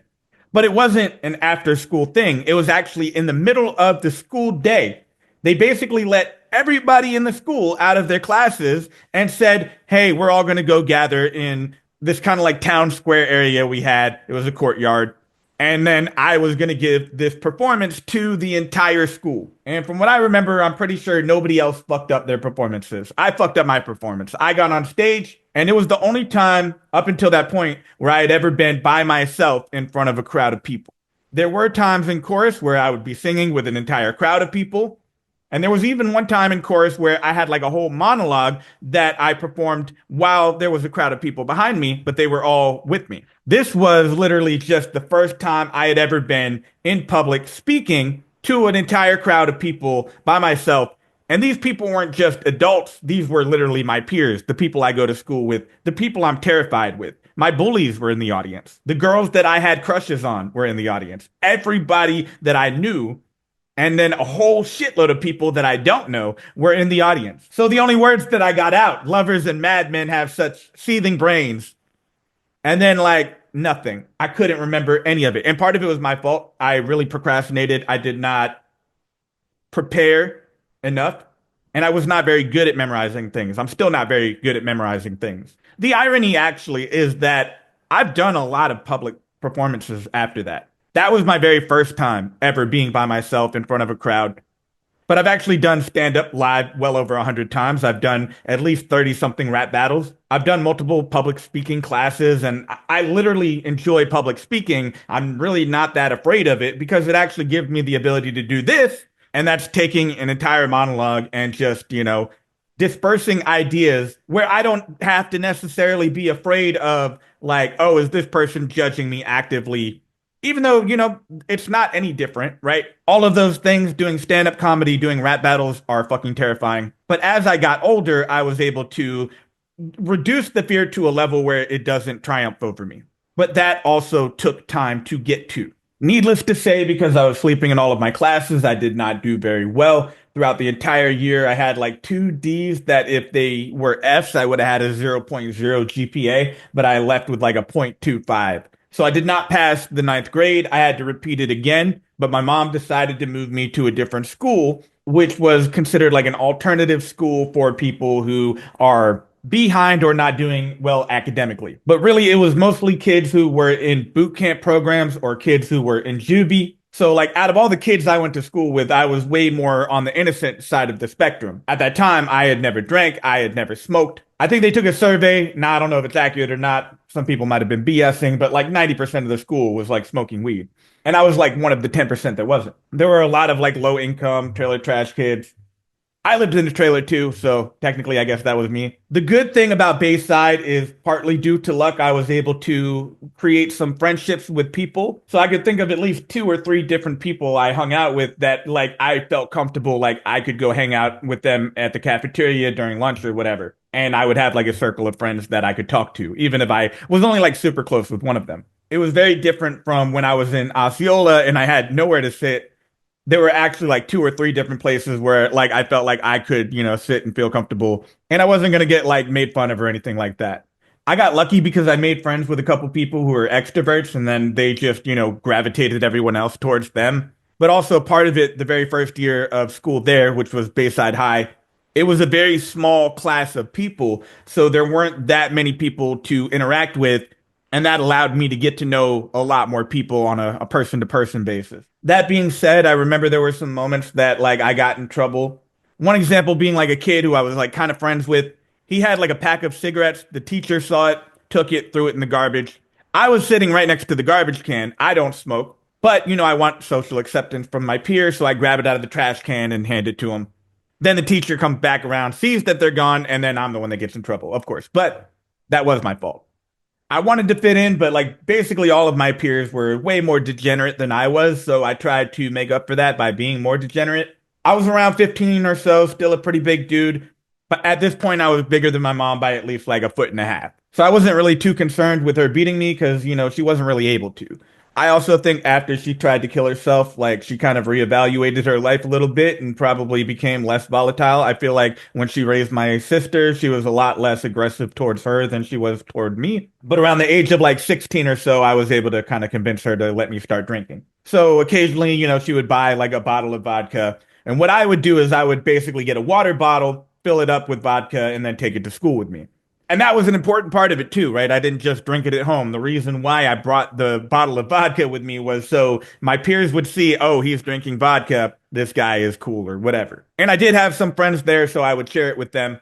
And that to me was another thing that like I hoped would allow me to get more social acceptance from people. I did take rap seriously though, and I wanted to be a better rapper. I wasn't particularly good, especially when I started. So I would be on rap forums, and occasionally I would reach out to somebody who everybody says is like a really good writer. That's how I kind of improved as a writer, but I hadn't really got into the process of recording music. So when I started doing that, I reached out to one of the other audio battlers on the website who was particularly well known for making good rap battling music, right? Back then, we would have rap battles, but we would just pre-write them and record the diss tracks on a beat.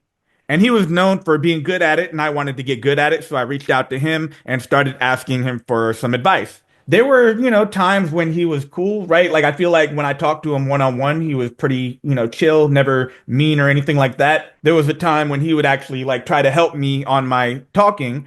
Back then, like I said, I used to talk out of the side of my mouth and I started like moving it towards the front of the mouth. I still don't really do it correctly, but he was trying to help me do that. I remember literally just being on the microphone and saying like certain sounds over and over again and him trying to give me feedback. And that was something that like I had a hard time finding from anybody else. My speech therapists weren't particularly good at it. And also, we had a very short time window where we were allowed to talk to each other. He started introducing me to some other rappers that he was friends with. He actually had a pretty big network. And ultimately, like that allowed me to grow my network and actually like be able to work with, some other rappers that were good. And these people were all people that like I knew from online. So, we're all from different states, but we used to be talking every single night on the phone, basically talking about rap. We would, freestyle with each other, all that other bullshit. But one of the nicknames that the guy that introduced me to everybody gave me was Earless. And that became like the name that I was introduced to everybody as. Like, hey, this is Earless. I had a rap name. It was PurelyDef. It's been PurelyDef for a very long time, but the name that everybody called me was Earless. And so that was just another layer on top of all the other things that just made me feel like I was different from everybody else. I know I had mentioned like a couple times, like these are my friends. I was like, I don't feel comfortable with the name or whatever. But he gave me the same pushback of, whatever. We're just like bullshitting, it's just like a thing that friends do. But there was really never any space where I felt like I was safe from that. Like I remember one of the people that we hung out with, he went by the nickname of Vice. He was actually older than everybody else in the group. I was the youngest one. I was like 16 or so. Most of the other people were like between 18 to 20, and then Vice was like 26. So he was like more of an older person, more mentally mature. And so I think he had more sympathy for me and kind of like noticed that like I wasn't doing very well mentally or just, functioning very well socially. I know there was like one time I hung out with, a couple of them, including Vice. And then like a little bit after that, like I'd be talking to him. And I remember him saying like that the main guy that we were friends with used to say so many things behind my back that he genuinely thought that like I was going to be, I don't know, Quasimodo or something. And the truth is that's kind of where I was mentally at that point because I had been taught through so much experience that I'm not like everybody else. Or at least that's how I felt at that time. And around the time that I was like 16, 17, 18, even up to 19, like a year or so later, I started getting into World of Warcraft. I basically just escaped from the world playing WoW. And like I played all day, all night. I had dropped out.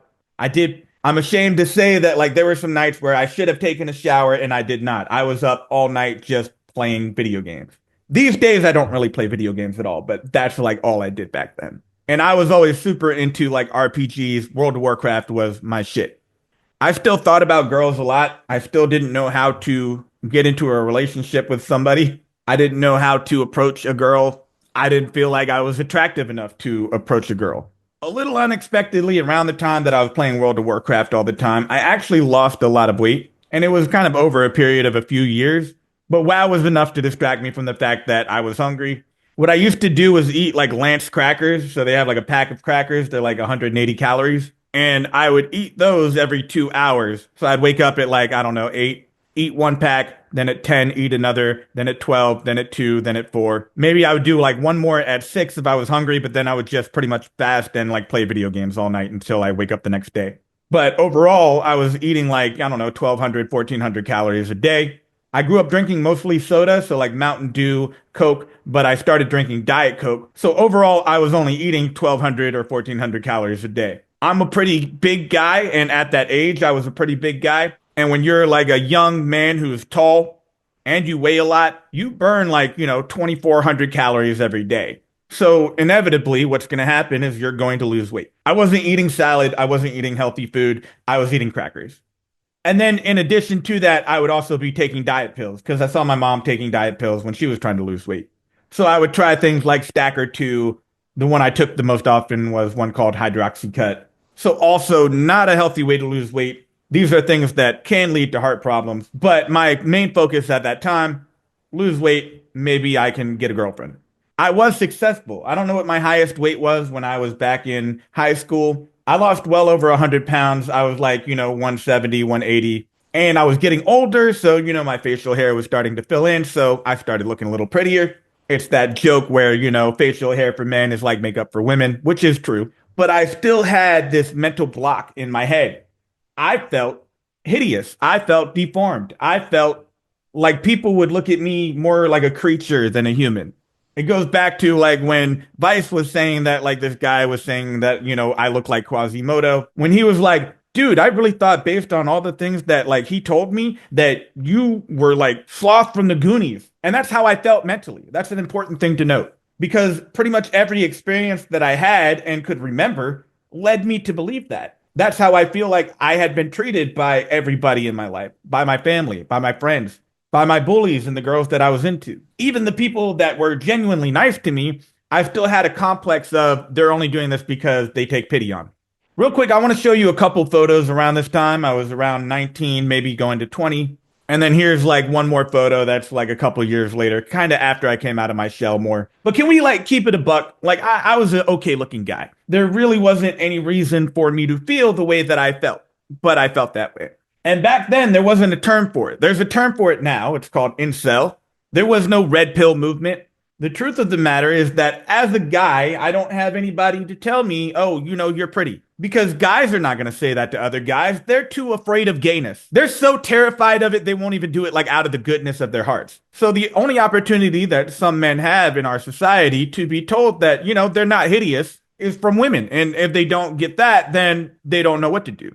And so in that sense, I can kind of understand the whole red pill movement, why people gravitate towards it. I started gravitating towards something called pickup artistry, which is like the precursor for the red pill movement. Pickup artistry eventually kind of led into it, but it comes from a lot of the same different ideas. I remember reading a book. I feel like it was one of the ones that was done by Mystery, and he was talking about how, humans are evolved from like this caveman primal instinct where men are the protectors and women, take care of the home front. So your job as a man is to prove you're alpha, all of that shit. And that shit is basically the red pill movement that exists today, the red pill movement that helped Donald Trump get elected. There's a reason he went on Rogan. Real quick, I wanted to point out a couple statistics that I saw. I will link it in the description. 65% of men aged 18 to 23 says that no one really knows me well. Only 22% of men have three or more people in their local area that they feel close to or depend on. Almost 30% of younger men reported not spending time with someone outside their household in the past week. And 22% of men are either mostly not looking for a relationship or mostly unable to find sexual partners. The last one, it's a little bit hard for me to digest because I don't consider somebody that is not looking for a relationship to be the same as somebody who is looking for a relationship and therefore unable to find a sexual partner. But there are definitely people. And then recent reports from the General Social Survey and the National Survey of Family Growth find that members of younger generations, particularly young men, are more likely to be single, have fewer sexual partners, and even be sexless. I would really like to know the statistic for men who are just flat out incels, basically meaning somebody looking for sexual partners but just unable to get it. But either way, it's a lot of people. Even if you only take half of that 22%, that is still 1 out of every 10 men. In America today, these are Gen Z young men, and many of them may feel the same way that I felt. But regardless of how I felt at that time, there were definitely some girls who made it easy. I still didn't have the courage to really do anything, but I do remember like at least a couple different occasions where a girl would express interest in me before I expressed interest in them. I just didn't know how to have a conversation, and at the same time, I also still felt like that residual, oh, this is just a prank, this person is not really into me, and I'm going to make myself look stupid if I talk to them. And then that anxiety just stops me from being functionally able to talk to them. Emotionally, just not very resolved. I was very insecure and very awkward because of it. That being said, I would like to say that I'm thankful for all of the people who did approach me. I don't really care what gender you are, whether you're a man approaching a woman approaching a man, or a woman approaching a woman, a man approaching a man, whatever, wherever you fall on the spectrum of sexuality and gender,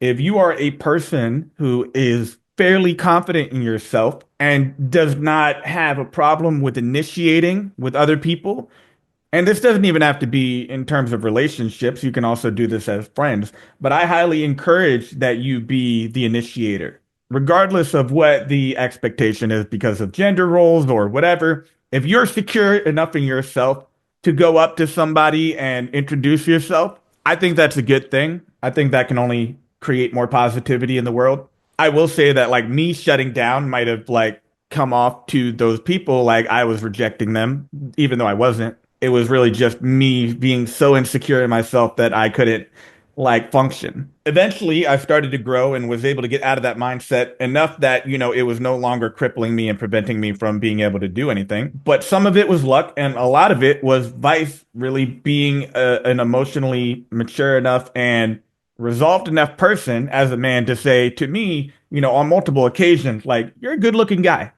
Not a lot of guys will do that because, people are terrified of doing that. There was literally nothing sexual about our relationship. But it has become so stigmatized for a man to just be honest, vulnerable, open with another man that immediately, if you see that, must be gay. So many things in my life would have been much better if it wasn't that way. And I'm going to talk about how I started getting over some of those self-esteem issues, but I'm going to do that in tomorrow's episode. So let me continue where I left off. I was still in high school. I was roughly 15 to 16 years old when I was going to Bayside High. I went there for my freshman and my sophomore year of high school. Remember that my original freshman year was in a different high school, but I had like a 0.25 GPA because I wasn't doing very well emotionally, mentally. I did very poorly in school. But when I repeated my freshman year at Bayside High, I had a lot more friends. I was doing a lot better emotionally, mentally. So, I finished my freshman year of high school with a 3.875 GPA. I had like one B that if it were an A, I would have had a 4.0. And that's kind of a testament to how much of an impact mental health and emotional stability and even just having friends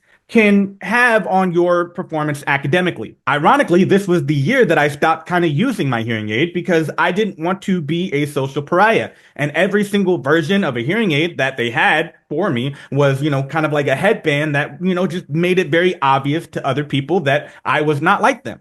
And I would rather not be able to hear people than to have people visibly see that I was different and kind of target me for that. Then I went into my sophomore year. I was still going to Bayside. A lot of the people that I knew and I was friends with started leaving. They went to other schools because this was not really like a forever home for a lot of people. My best friend at the time, I don't know, kept getting into fights and shit and kept getting suspended. So I started feeling a little bit more isolated from the school. And then I kind of like started to go back into feeling like I didn't have anybody there that I was friends with. And a lot of new people came in and I didn't know any of those people. And then I just, kind of wanted to get out of school. I was still drinking a lot. I remember I was, in math class, same thing, water bottle full of vodka. I literally passed out. Like at the desk, I fell asleep. And then by the time I woke up, I immediately had to throw up. So I like ran to the trash can, literally vomited and, again, just play it off as, oh, I'm sick. I also was, very much into this idea that I could be a rapper. Now, that was, hoop dreams and that was delusional, but that was my mind state at the time. And my perspective of it was that I was just so into music because that's the only thing that really gave me an outlet, the only thing that actually felt safe for me.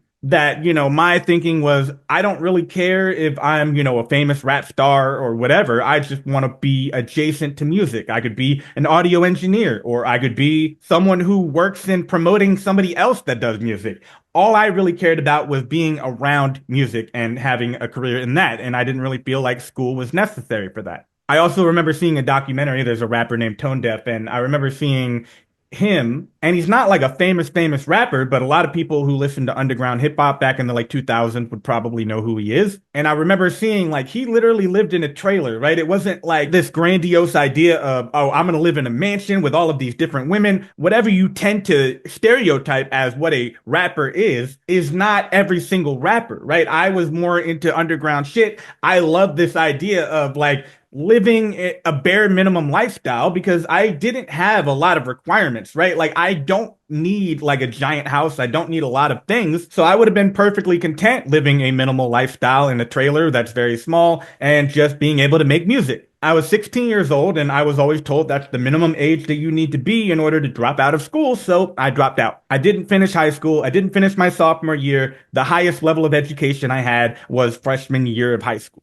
That being said, I got my GED within a month, right? It didn't take long. I didn't even study much for it. I really just kind of showed up, took the test and got it. I spent like a year or so working, and some of that time I spent like not doing anything. Obviously, trying to get a career in music didn't really work out for me because I didn't really know how to do that. And I was really bad at building social connections because I didn't have friends and I didn't know how to get involved in any of that. I did take a couple community college courses. I did not do particularly well in school, but when I went to college, like that allowed me to kind of start trying to promote myself as a rapper. And it wasn't a very easy thing for me to do. I had a lot of social anxiety. I had a lot of fear of trying to talk to people that I don't know. I had to get over that. It took me a while. There were literally times when I would be kind of just sitting, at a table, looking around. There's all kinds of kids on the campus.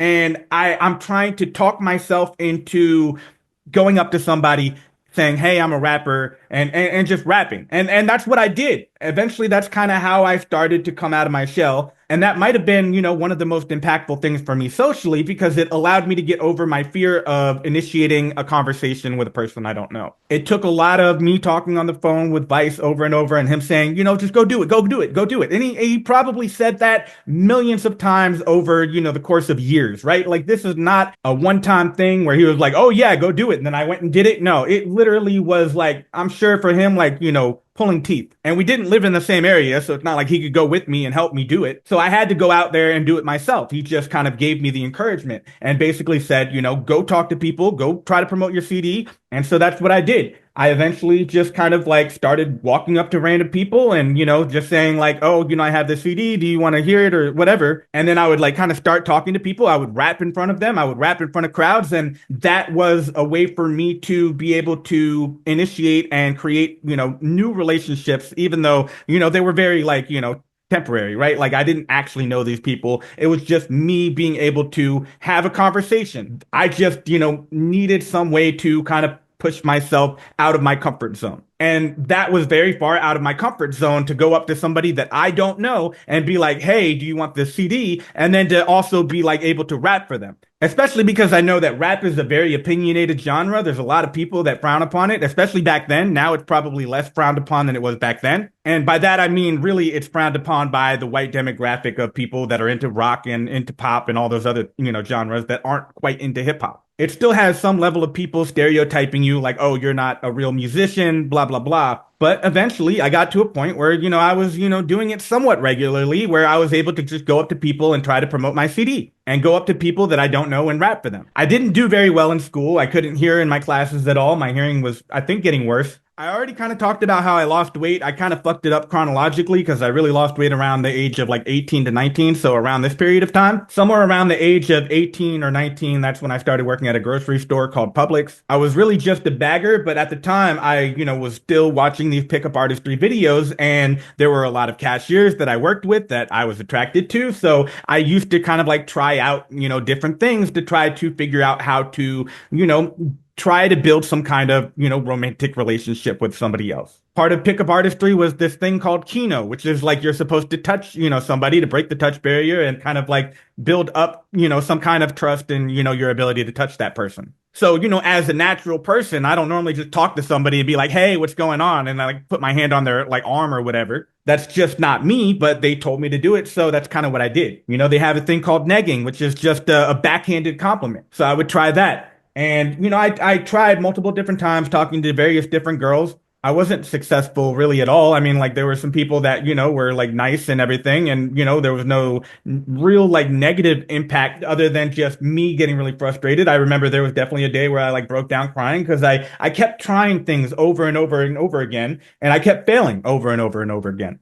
That being said, like in retrospect, what I can see is that that was necessary. I had to go out there and fail because being able to fail and being unafraid of failure is really the key to being able to create relationships with people, being able to be successful in anything in life, really. Because the more afraid of failure you are, the more likely you are to fail. That is a self-fulfilling prophecy every time. And I was doing the same thing that all of these pickup artists said that they were doing, but the reality is that I was not getting the results I wanted. And it wasn't because I was doing the techniques wrong or anything like that. It was because I didn't have confidence in myself. Because people don't give a shit about that. Girls don't want backhanded compliments. They don't want you randomly just touching them for no reason. Like, they just want you to be fucking confident in yourself. And if I could grab every single fucking person in the red pill movement and grab them by the shirt and fucking put that into their fucking head, I would.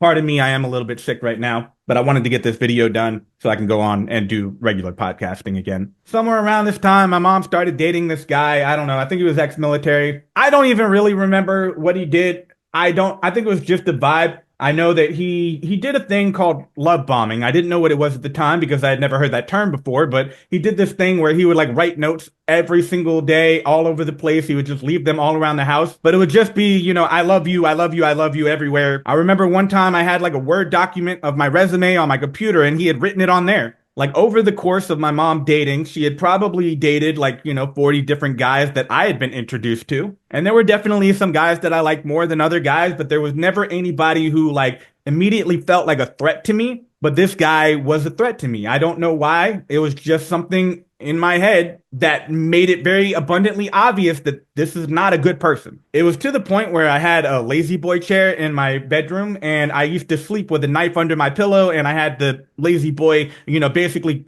blocking the doorway to my bed so I could sleep in peace because I genuinely felt like my life was at risk. But my mom didn't see that at all because she was very into this guy. So I basically told her, either he goes or I go. I was probably like 18, 19 at the time. And my mom was always, very adamant that, I need to be out of the house by 18 anyway. So I left. And then for a little while, I was just homeless. I used to sleep in my car. I was still working. I had a full-time job working at Publix. I wasn't making very good money. I couldn't afford to live anywhere. I had nobody to live with. But I wasn't, out in the street, shooting heroin. I wasn't in a box. I was literally just working my job at Publix and then, going to sleep in my car after and sleeping in the parking lot of my job. I used to go in early, go to the bathroom and use, soap and paper towels to try to, wash myself. I didn't have a lot of money because I wasn't getting paid very much money, which ironically, people always say like these jobs are for teenagers and people the age that I was, but we also have this, kind of expectation that, people are out of the house by, 18, 19 years old and that they're supposed to be independent. So there's a disconnect there that nobody ever talks about. But I didn't have very much money, so I used to steal food from my job. I've never stolen anything in my life that wasn't food, but I have stolen, lots of food. A good amount of it was, food from the place that I was working. Other times it would just be like, a random bag of chips or something from like a Subway. My sister's dad had a trailer that he wasn't using at all, so he eventually let me stay there. And I was living by myself there for a little while. It was definitely much better than sleeping in my car, and it was better than living with my mom's boyfriend, who what I thought was psychotic. But I still felt very much like I didn't have any path forward. I didn't know how to go from being in the position I was in to actually being an independent person. Funny enough, I tried to join the army because I was always told that, that's kind of the lifeline for young men that are in a position where I was in. You join the military, they'll give you, food, you got a job, you got everything, and then you can build a life for yourself. So I actually went to an army office. I sat down with a recruiter and we talked and he told me I couldn't join the military because I'm deaf. No shit. I don't know why, but it didn't even occur to me. But I wanted to mention it because I think a lot of people take for granted that they have that lifeline available to them. And that's not a lifeline that is available to everybody. I do remember at one point in time, I was staying at my sister's dad's trailer. So I was very depressed. I couldn't join the military. I didn't know how to get a job that paid more than $7.25. I didn't have a high school diploma. I had a GED, but who cares about that? And I kept seeing more and more evidence that I would never be able to get into a relationship, that I would never be able to get a girlfriend. So I just didn't see a point in living. I kind of tried to kill myself, but I just did it in the dumbest way possible that I feel like it doesn't even feel like a valid suicide attempt. I didn't have a gun or anything like that. I didn't have pills. I literally just kind of held my breath and I thought I'm just going to hold it until I die, right? And, it wasn't like a cry for help because like nobody would have found me. It was literally just me by myself. This is literally something I've never told anybody. I've never even told my wife this, right? And part of it also is because I kind of feel like, oh yeah, that was like a really stupid fucking attempt.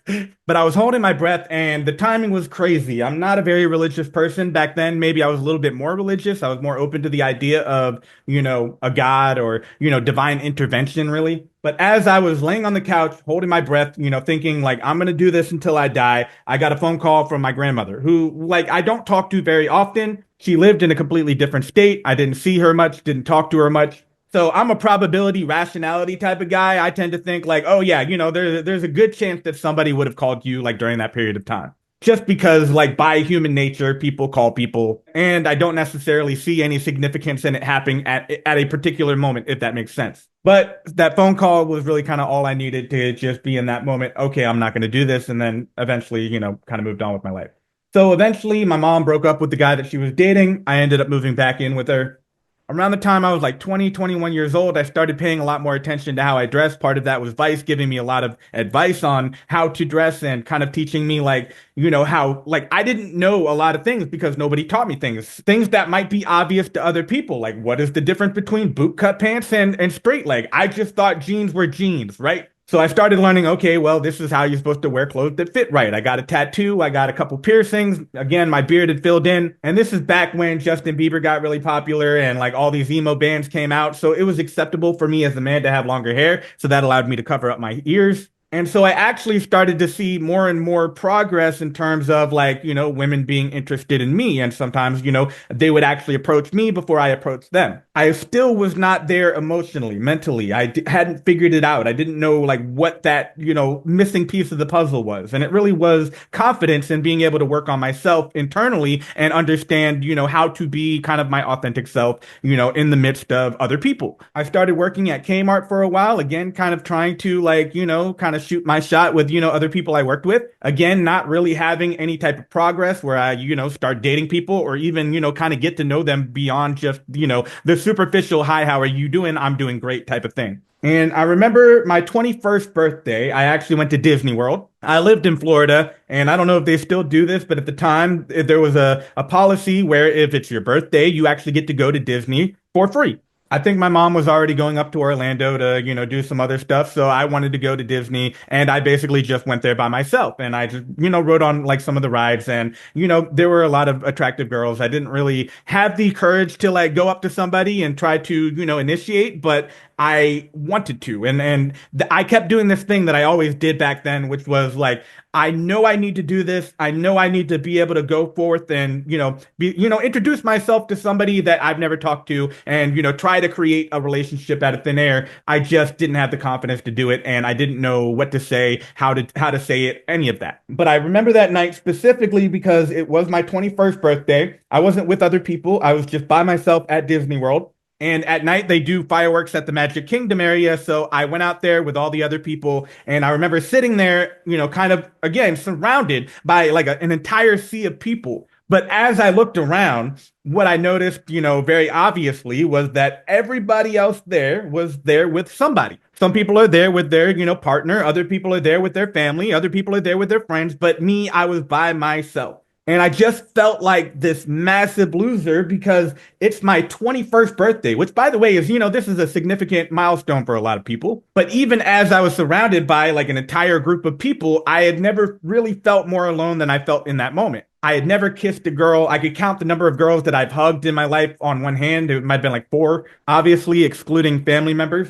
And I just remember being really sad. But now that I was 21, I had access to alcohol, right? I didn't have to have anybody else buy it for me. So I started drinking a lot more. And I think it was only a couple months later when I was working at Kmart. I was stocking the shelves. I saw this girl that I thought was very attractive. She was like an emo looking girl. She had like tattoos and like dark eyeliner, which I always liked. I didn't really think very much of it. There were always attractive customers that come in and out. But eventually I ran into somebody that I went to high school with. Her name was Carly. And it turns out that the girl that I saw was actually friends with her. And so when I started talking to Carly, she said, oh, yeah, my friend saw you. She thinks you're really cute. So eventually that girl comes over. I talked to her and I was able to get her number. It wasn't a very long conversation, but I had, just enough confidence to, ask her for a number because it was kind of handed to me. Like Carly already said, like, oh, this person thinks you're attractive, so I don't have to go through the mental gymnastics of like, oh, this person's not gonna like me or whatever. So it was literally that same night, I think, that I went and I got some beers and I brought them over. They actually lived in a trailer together. I brought over beer and vodka, which also made it easier for me to like talk and not be, so socially anxious. So that night, Meg and I hung out. We made out. That was the first girl I ever kissed. I went down on her, I think. Like, I think it was that night where, like, we both, kind of passed out because we were drinking heavily. And I woke up and there was, like, a guy sitting on the couch. Long story short, this is some guy that I think she had a sexual relationship with. He texted her multiple times and then she didn't answer, so he decided to invite himself over. He was definitely mad, but I don't know. I mean, like, he didn't really show me any, like, direct animosity. I literally sat next to him on the couch and we had, like, a very brief, like, surface level conversation. And that should have been a very big red flag, but I covered my eyes to that shit. But in my mind, that night was a good thing because I tried for years and years and years to get my first kiss, right? It was something that I literally got to the point where I never thought that it would happen. I never thought that there would be any girl in the world that would show any type of interest in me. So for me, the logical next step was that I wanted to be able to get a girlfriend. And, I wanted Meg to be my girlfriend, which was a terrible perspective in retrospect. What I will say is that Vice was kind of my mentor all along this way. I would have never gotten as far as I did without him because I just didn't have that ability by myself and there was nobody else that was really helping me the way he was. But Vice was also a very religious person, so he kind of preached to me a lot that, once I do start dating, that I should protect my virginity, that I should not, have sex with somebody unless, I know I love them. And if it were really up to him, he probably would have, told me to wait until marriage. But, I don't think that would have been feasible for me. And I'm personally not a super religious person, but I trust advice. And like, this is literally, the person that has guided me to this point. So I took his advice very seriously. So even though I did have an opportunity to have sex with Meg, I never did because I was very adamant about protecting my virginity, right? I'm 21 years old. I've already gone this long without losing it. I might as well try to stick it out until I find somebody who, means something to me. And I was actually looking for a relationship. I wasn't just looking for, a hookup. But the mistake I made was that I wanted to have a relationship with Meg. And part of that was because I didn't really know Meg, and I definitely thought of her as a better person than she actually was. And I wouldn't say that she was the worst person in the world, but she was definitely into using hard drugs. She would definitely use people. And, I have no problem at all with promiscuity, but just don't do that at the expense of other people's feelings. But I was kind of obsessed with her because, this was the only girl that has ever shown any type of interest in me. And like, even at that time, there was no other people that I was talking to. So this was where all my focus went and all my attention went. I would, text her. And if she didn't text back, then like in my mind, I would be like freaking out. And this went over, I don't know, a couple months or so. But, we would hang out. Sometimes we would make out. A lot of the times I would just drive her out to the club. I lived in Pinellas County, Florida. I did have a car and she wanted to go clubbing like pretty much every single night. So I would drive her to the club and we would go to the club together. There were definitely some times where we got into arguments. There were some times where she got shit faced. All the normal shit that happens at clubs. I won't get into it, but I was still trying to make everything work. And that was kind of the problem, was that we were so very different people. I wanted something, stable. I wanted, a typical monogamous relationship and probably a boring one. And she wanted to go clubbing and party all the time. And so because I was not secure in myself, I kept trying to bend myself into her version of life. Like, again, I've stolen food in my life, but I've never stolen anything that's not food. But I drove her and her sister's baby. We all went to like a Walmart or something like that. And this all kind of happened on the fly. Like nobody said, oh, this is what we're going to do. But Meg basically just took like $200-300 worth of makeup and put it in her purse. And honestly, I was terrified. I actually worked at Kmart and I've actually literally stopped somebody who was stealing, Sudafed, I think, or, some kind of cold medicine. And I remember actually chasing them down in the mall and like putting them in the headlock, because they had stolen something from my store and the loss prevention, person was with me. But I actually went to the back end, like when cops came, they were, asking those people questions. And, ironically, they said the same thing where it was just like they were doing it because of a girl. And that was kind of the predicament that I was in. So these two things happened like within months of each other. I literally stopped somebody from shoplifting from my store, and they said the reason that they did it was because of a girl. And now I am literally shoplifting a couple months later with a girl. And like the dollar amount that she stole is way, way more. She took like $400 worth of makeup, right? I don't know the exact dollar amount. All I know is that her purse was full. But I was so head over heels about this girl that showed interest in me that I held her hand and we walked out of, the building together. And I remember thinking in that moment, I was so fucking delusional that I was thinking to myself that, if she gets caught, if we get caught, that I would try to take the fall for her because I wanted her to like me. I wanted her to be my girlfriend. I had expressed interest in that a couple times and I had said, do you want to be my girlfriend? But she wasn't trying to settle down. And I also don't think she wanted to settle down with me. And in retrospect, I did not want to settle down with her, but I didn't know that at that time. That being said, we did not get caught despite the fact that this arrogant asshole had the audacity to go up to like the security person that's working the front door and just like have a nice conversation. I think it was like a couple weeks later, surprise, surprise, she got arrested for shoplifting, but not for that particular instance. She actually got arrested for like shoplifting a pencil sharpener. At least that's what I heard. And it was like for eyeliner or something. Carly basically calls me, tells me that she's in jail, and then tells me that like her and her mom are trying to get together money to help bail her out. So what do you think I did? Captain Save-A-Ho here. I went to the bank, I took out the very little amount of money that I had, and I helped bail her out. And of course, my thinking at that time,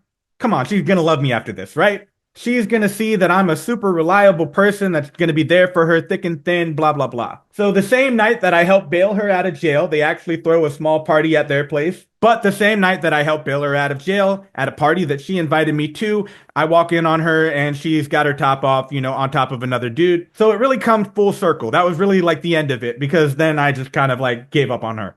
I was definitely hurt, but she didn't do anything wrong technically because, we weren't together. We weren't exclusive. But funny enough, it was like full circle, the beginning to the end. The night that I met her and made out with her for the first time, some other random guy was there on the couch and he encounters this and now I'm that guy on the couch. But I think meeting Meg was a net positive for two reasons. Number one, because I spent 21 years of my life building up this narrative in my head that I was unlovable. Nobody would ever love me. Nobody would ever kiss me. Nobody would ever, be romantically interested in me. Meg proved to me that that narrative was wrong. She was not the right person for me, and that had a lot more to do with her than it had to do with me. But the reasons that she didn't want to be my girlfriend had nothing at all to do with, any of the things that I was self-conscious about. She didn't want to be my girlfriend because she didn't want to be anybody's girlfriend. She wanted to have fun and party. That was her thing. The second reason why meeting Meg was a good thing was because she was the first girl that I ever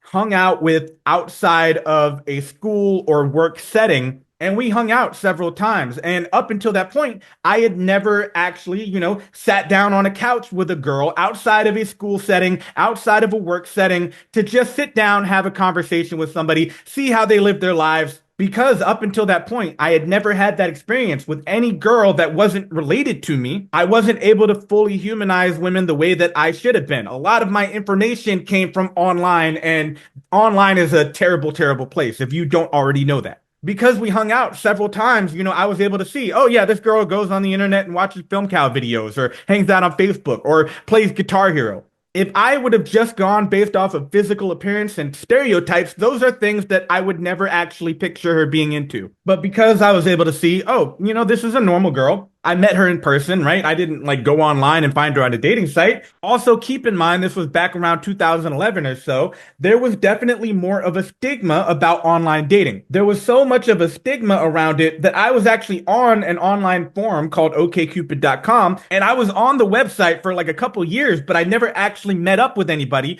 from online because I always, I was always told that you're a loser if you go do online dating and that there are no, like good girls or whatever, which is absolutely false. But, this is what we were taught to believe back then. But because I met Meg, I saw that she had an online presence like I did. I was able to say, okay, fuck that. This is not going to be the only girl that I ever kiss in my life. So I was able to just say, fuck it, and, start meeting up with people from online dating. And so I started talking to a lot of different people. I started meeting up with a lot of different people. I went from not having kissed a girl for 21 years of my life to, making out with like 10 to 15 girls in a month. And it's really fucking stupid that I deprived myself of the ability to create relationships with all of these people based off of my own fear and my own insecurity of being told, oh, you're a loser if you do this. That being said, I drank a lot. I definitely used alcohol as a way of getting liquid courage when I, would go out with people. I definitely used alcohol as a crutch, and that definitely got me more and more addicted to it because it just became this thing that I was reliant on. I basically used to just turn everything into a drinking game. Like we would just be hanging out and I would say, okay, let's play Jenga or something. Every time the tower falls, take a shot. I definitely had a couple bad dates. I remember one in particular. You got to remember for me, like I am deaf. I do have a lot of shit going on. And from my perspective, like I never know, okay, well, should I disclose all of these things up front or should, I just like go meet somebody and then we talk about it then? The truth is I tried both of them out. Didn't really seem to make much of a difference to me. But I do remember there was one girl in particular. She lived like a couple hours away and I actually like drove to go see her. However, we had only been talking for one day, so I didn't disclose any of my shit. I drove like 2-3 hours to go see her. We actually met up at like a Denny's and a male friend of hers was working there. I think he was there for, her security, which is fine. But as soon as I started talking to her, she's very quiet, which is bad for me. Like everybody's different. Some people are loud, some people are not. If you're a very soft-spoken person and we hang out together, I'm probably going to have a bad time. But, I started talking to her and within like a couple minutes or so, she was like, why are you talking like that? And if I can recall, I think she was asking if I had like gum in my mouth or something like that. So I was so out of my element, feeling insecure, I just left. I literally drove like 3 hours to go see this girl. We talked for about like 2-3 minutes. Then I got in my car and drove home. And yes, it did kind of hurt, but at the end of the day, like I kind of bounced back from it. I was like, all right, on to the next one. And that's kind of the beauty of it, right? Like once you get to a point where you're not afraid to fail, failure becomes such a trivial thing. I had a lot to learn about social relationships. I still have a lot to learn about social relationships. But what I ultimately learned is that I was able to protect my mental health more by talking to a lot of different people. Here's the thing, like when I was dating Meg, right, I was only invested in one person. That person had all of my attention. I text Meg at 7 p.m., 9 p.m., she hasn't texted back. I'm losing my mind. I can't show it, but in my head, I'm thinking all of the worst things about myself. This person doesn't like me. They're not answering because whatever. But if you're texting with 15, 20 different people and one of them doesn't answer you until tomorrow, who cares? And at the end of the day, that is what a socially healthy person looks like. It is unhealthy to have all of your investment in one person, especially if you're not at the phase of your relationship where it is fully reciprocated. It takes time to get to that point. You don't just like meet somebody and then instant love. But the problem is I kind of believed a lot of very dumb things at the time. I believed in this idea of a one true love. I believed in this idea of being able to take somebody and fix them and make them, into your ideal partner. I would say that 85% of the dates I went on were good dates. Even if, we just ended up being friends, like they were just cool people, whatever. And that made the 15% of dates that really kind of sucked irrelevant. Even though I was dating a lot, I was still a virgin. I was trying to protect my virginity because that's what Vice told me that I should do. Also, after I dated Meg, it became obvious to me why I should protect my virginity. I felt like if I lost my virginity to Meg and all of those things still happened, I would have been mentally a wreck. So that made me even more adamant about this idea that I need to be a virgin until, at the very minimum, I find somebody that I love. That being said, I was still, perfectly fine with oral and things like that. There was one girl I met in particular. It was the first date. She and her roommate had like a house party. So we were at the party. We had made out. I think she was in my lap. I could see her texting in front of me, and she was texting her roommate, who was literally on the couch, like a couple feet away from us. I'm nosy, so I was able to read her text, and she was basically saying something about like how we have, such great chemistry and that the sex would be amazing, something like that. And I don't care about the text, but I definitely told her, as I usually tell, girls, what my boundaries are. She knew that I was a virgin and that I didn't want to have sex with her or anybody at that point. Later that night, we're in bed, we're both drunk. She kind of gets on top of me and like kind of tries to insert me. Obviously, I was bigger than her, stronger than her, so it's not like she could force me to have sex with her. But I also kind of recognized that that's a privilege that I have as a male, that if a woman were in the exact same predicament, she might be kind of powerless to defend herself against that. Like that night was kind of weird. I mean, it's not really sexual assault, but it just did feel like pushing my boundaries more than I was comfortable with. And at the same time, it feels weird to be a guy in that position because then I always hear like voices in my head like, oh, what are you crying because the girl wants to have sex with you, fucking pussy? But I don't know. It's just like a weird moment in my life. Like I still saw her after that, right? Like I was still into her. I wanted to have sex with her. I just, would have only done it if we were, boyfriend, girlfriend first. What makes it even weirder is that like maybe a week later or so, I was staying over at her place. I woke up that morning. The next morning, we were like cuddling on the couch, and I could see her texting, and she was texting her ex-boyfriend saying that she was pregnant and wanted to keep it. So this is a girl where if I didn't set my boundaries, I might have had raw sex with her. And I don't know if she was actually pregnant or not, but like that is a potential entrapment scenario. But at the end of the day, nothing happened. So I stopped seeing her and then just kept moving on to other girls that I was dating. Eventually, I dated a girl who was the niece of a longtime friend of mine. She was 18 years old and I was 21.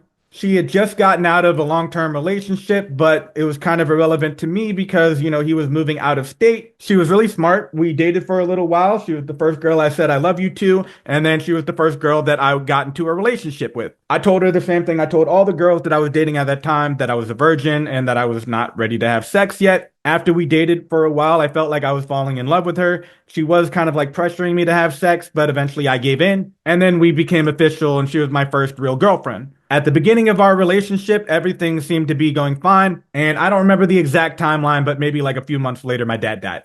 It was definitely like a weird feeling because, there's like a part of me that's just like, all right, whatever. Like, I don't see this person in my life ever. By the time I was like 16 or 17, I stopped going over to my dad's. There was no point in me going over there. It's hard to not feel some type of way when a parent dies, but at the same time, I felt like, I never see this person anyway. We didn't really have a close relationship. Right before he actually died, they put him in the hospice. I went there once with my girlfriend. Although it just felt very meaningless because like he was just pretty much unconscious. He was basically in a coma state. They had him drugged up. I think he was like on a ventilator type of thing. So it's not like he was even conscious and it just felt very stupid. The day that my dad died, my grandfather had called me and told me like, okay, this is going to be it. He's going within the next, I don't know, couple hours, right? And, I just stayed home. I didn't bother to go see him. There was no point in going to see him. Also, I'd never learned how to work through death. I had nothing to say to him. There's actually a song on YouTube that I wrote called No Words. I wrote the first two verses of it while he was in the hospice. And then immediately, like kind of after I got that phone call, rather than go see him, I wrote the third verse. Because for me, music has always been how I work through things. I process emotions.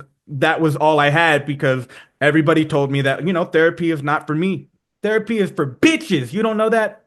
Can't be an alpha male and go to therapy. Fuck's wrong with you? My relationship with my girlfriend started kind of spiraling downward after that. I don't remember the chronological order of everything. Her ex-boyfriend messaged me on Facebook basically to tell me that she had sex with him 2 days after my dad died. But at the same time, I also knew that her ex-boyfriend was abusive and an asshole. So I didn't take it at face value. I talked to my girlfriend and she said it wasn't true, right? This was the first girlfriend I ever had. This is the first person I told I love you to. This is the person I gave my virginity to. So I chose to believe her over some random ex that I knew was a toxic person. So I continued to date her for several months, but I became very paranoid about this idea that she could be cheating on me. I started to become more paranoid. I started being very analytical and looking at small things that she would do and looking for evidence that, maybe she was cheating on me. At one point, I went through her phone. I saw that she was texting some random guy. This random guy was saying something about wanting to have sex with her, something like that. She played it off like, oh, he just talks to girls like that. That's just him. There's nothing there. And again, I'm delusional enough that I believe her, or at least gave her the benefit of a doubt. I know at least one time we got into a fight where, I was drinking a lot, screaming a lot, and, pulling out my own hair. I was really having a hard time trying to process what our relationship was. She's telling me, oh, I didn't have sex with him. I'm not cheating on you, nothing like that. And there's a part of me that wants to believe her. At the time, I cared about her. I wanted the relationship to work. On the other hand, there was a part of me that, based on my entire life of being kind of deceived by people, that felt very defensive because I know I have the potential to get hurt and I need to protect myself from that. It's another one of those things where I didn't have a term for it back then, but I have a term for it now, which is called gaslighting. But I continued to give her the benefit of the doubt and I continued to be in the relationship. I was always very insecure in myself for all the reasons I've talked about in this podcast. I remember one conversation we had where I guess, some friend of hers in her neighborhood, their parents were away. And so I guess some teenagers had kind of set up shop at that house. And my girlfriend was asking, if I would go over there and kind of like, scare them out. And that's fine. This is my girlfriend. I would be willing to do that for her. But then I think she like dialed back on that and she was like, you know what, never mind. I'm gonna go get, my mom's boyfriend to do it. And I think the implication there was that she didn't feel like I was, violent enough. Right. And this is the messaging that I've always gotten about being alpha, right? To be alpha just means to be violent. If you're the protector, right, you have to be willing to protect, right? By any means necessary. Why do you think so many alpha people are also pro-gun? Like, this is very much a direct connotation. That's the part of alphaness that people don't talk about. And I just have never really been a violent person. But, people seem to have this expectation that as a male, they want me to be more violent. The more alpha you are, the more likely it is that you're going to end up dead or in jail. Period. Society has this expectation that, I'm supposed to behave a certain way because I'm a man. I can't be Fred Rogers. I can't be Bob Ross. I have to be the guy that goes out there and punches somebody in the face. One day, my girlfriend and I go to the beach. It started out a pretty good day. We basically started making a big, I don't remember if it was a shark or a turtle, but we were making like a big, sand turtle or whatever. We sat there and like dug for like a couple hours. And then we walked briefly over to the water to get some shells. And then we walked back. This was like a span of maybe a couple minutes. And the entire thing was destroyed. I saw a guy that was nearby. I asked him if he knew anything about it. He just wasn't saying anything at all. I was like asking him if he was deaf or something, which is ironic, obviously, coming from me because I am deaf. But, he's not really saying anything at all. So whatever, he walks away. And then some random older woman kind of walks over. She was like sitting on her patio. Remember, this is in Florida. They do have beachfront properties, and I guess she had a patio and she was kind of watching the whole thing go down. And then she basically told us that, yeah, it was that guy that basically just kind of ran and jumped into it and destroyed the thing. So I am a cesspool of bottled up emotions, and we start walking back to the car. And then I also see that same guy kind of walking to like a bus stop. So, me and my girlfriend get into the car. There's a curb where the bus stop is, and I basically just go over the curb and like get within like a couple inches of the guy. I didn't hit him. I did feel kind of bad because there was like an older couple that was like not that far from where he was. They were just sitting on the bench minding their business, but I didn't even really pay attention to the fact that they were there until after like we left. I was pretty much laser focused on this guy and basically just trying to threaten him. My girlfriend was with me the whole time and basically freaking out because it's obviously not stable behavior. I drove home and there was a cop car in the driveway. So I'm thinking, okay, well, I'm fucked. These people are here for me because of, whatever I did. Nope. Turns out my mom's boyfriend basically was like strangling her in the window, and like some other neighbor saw it and then called the cops. Not too much longer after that, my girlfriend finally admitted that, she cheated on me with her ex 2 days after my dad died. Ironically, I tried to stay in the relationship regardless. Honestly, like the cheating didn't bother me half as much as the gaslighting did. The truth is that by the time that she admitted to cheating on me, I was actually relieved because I had been through such a mental war zone of trying to, figure out whether or not I'm crazy. Am I super paranoid? And that whole process of loving this person who is manipulating you and lying to you, and you don't know whether or not they're lying, all compounded with the fact that I'm also dealing with the loss of my father.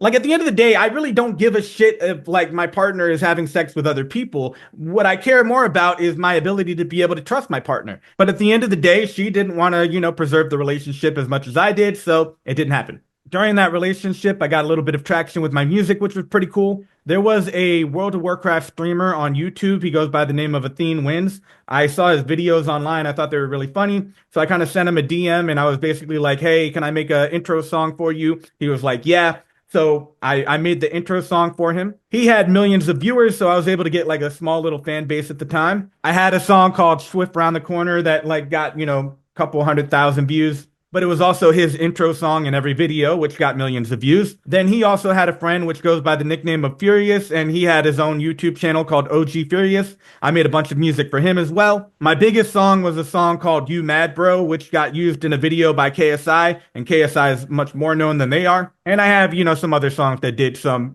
pretty good views on them as well. I say all that to say, if you're still watching this for whatever reason, check out my music. PurelyDef on YouTube, I'm on Spotify, I'm pretty much everywhere. Right after my dad died, my sister and my stepmom, who I've talked about earlier in this video, they both came down from Maryland. They actually came to see my dad, but he passed away before they got there. But that was really the first time that I got to see my sister for the first time in like 8 years. My stepmom basically asked me to visit them up in Maryland, so I did. And then I kind of stayed for like a week, and then they asked if I wanted to live up there with them. I wanted to get the hell out of Florida, so that's what I did. One thing I will say, which is kind of an obvious thing to say, but at the same time, it just kind of gets overlooked, and I don't think people really recognize it. Maryland and Florida have very different people. Once I moved to Maryland, I started putting a little bit more stock into education. I really never did as a child. Education for me as a kid was basically the thing I had to do in order to not get beat by my mom. But the reality is that I am and kind of always have been somewhat gravitated towards learning things. I can learn to play a guitar or learn to program or any of that stuff as long as, I just actually have a genuine interest in it. Maybe I'm just imagining this, but I feel like, a lot of the people that I dated when I was in Florida kind of came from lower class, kind of unstable backgrounds. Ironically, considering Florida is still part of the Bible Belt, and these are supposed to be the more traditional families. But more than anything, I think it's a class thing because a lot of people that I dated in Florida were lower class, whereas the people that I dated in Maryland tended to be more upper middle class. And that's the thing that I think probably flies under the radar of a lot of different people. Where you live is very important to your ability to succeed in life. And that's very obvious, I think, to people at a young age because there are many people who will literally move to a certain area because it has a good education system. But we don't really think about that as much in terms of adulthood. Where you live determines the quality of people that show up in your radius on Tinder or Bumble or whatever application where you're dating other people, or just in general when you go out and, meet people. So again, maybe this is my imagination. I'm using a very clear sample bias, but the girls that I dated when I was in Maryland were all much more stable people than the girls that I dated in Florida. And also, it's Florida, right? Everything that goes wrong happens in Florida. At this point in my life, I was very much a daily drinker. I was somewhere around 22, 23 years old, and I started getting back into the dating pool. It didn't really take me very long to get into my next relationship. Then I got into my next relationship. Both of those relationships were great. I just, kind of ended them because I didn't feel like they were going to be like a lifetime thing. But the people are great people. We didn't get into any arguments or anything crazy like that. It was just, we weren't right for each other. I dated several different girls with the help of online dating. I do want to admit to one thing that, gives me a guilty conscience. So I might as well just kind of put it out there. There was one girl I dated. She was like a couple hours away. I drove out to go see her. I did what I always do. We just hung out. We drank together. We played Scrabble, and I turned everything into a drinking game, as I mentioned before. So like anytime you get like a double word score or a triple word score, take a shot, that type of thing. We were drinking. We got on her bed, started making out. I wanted to go further than that. If I recall, I think I put my hand up her shirt and I think she was like pushing back and I, kind of kept, making out and kind of like trying to move forward. There were no like verbal boundaries that I recall, but I could tell that, she was kind of pushing back and I was more pushy than I wish I was. That being said, nothing happened. Like, I don't think I did anything other than touch her bra because like it was a couple hours away and I was drunk. I ended up staying the night with her, but like I felt really guilty about that the next morning and, just kind of ghosted her after that. The other thing about living in Maryland is that there was more of a stand-up comedy community, so I started getting involved in that. I had always been a really big fan of stand-up comedy. I used to listen to it every single night when I would go to sleep. So I started, writing some jokes and I tried out stand-up for the first time. Then I started doing that for a long period of time. I don't remember exactly how many shows I've done, but, well over 100, maybe even up to 200 or so. I won a couple small little local competitions, but everything was, open mics and, I didn't get paid for it or anything like that. Eventually, I started dating a plant scientist named Brooke, who is now my wife. I think we got into a relationship like within like a week or so. And then within 6 months or so, we moved in together. And then we've been together for 12 years. Kind of early into our relationship, I went down to Virginia. This was back in 2013. I was doing stand-up comedy at an open mic, so nothing out of the ordinary. Again, I'm a pretty heavy drinker, so I got a couple beers. Then after that, there was a stand-up comic that was, doing a set. Somebody came up to them. That comic was sober, but they brought a couple drinks or whatever. And the comic was like, I'm not going to drink that. I'm sober. So I was like, I'll drink it. Then after that, another comedian friend of mine bought me a shot. And then I got a couple beers after that. I was pretty fucking wasted. My dumb, overconfident ass got into my car and decided to drive home. Mind you, this was like an hour drive or so. I started driving home. It was late at night. I was on the interstate and it wasn't very busy, fortunately, but I basically just passed out while driving. And my car started to veer off to the right. I think, the rumble strip probably woke me up and I kind of veered back onto the highway. Miraculously, nobody got hurt. My car was not damaged in any real way, but there was a cop that was pretty much right behind me, saw the whole thing and had it on camera. So, sirens go off and I got arrested and I got a DUI. Again, that is another thing in my life that I feel a lot of shame about. I recognize that I could have, hurt myself, but even more importantly, I could have hurt somebody else and possibly even killed somebody else. Truthfully speaking, it was not the first time that I ever drove after drinking, heavily. It was definitely the longest period of time that I had ever driven, and I was overconfident that, it would be fine. And, I was court mandated to go to a couple MAD meetings and AA for like a year. And the reality is, if you go to like a MAD meeting or something like that, there are people who have literally, killed their spouses because of drinking and driving.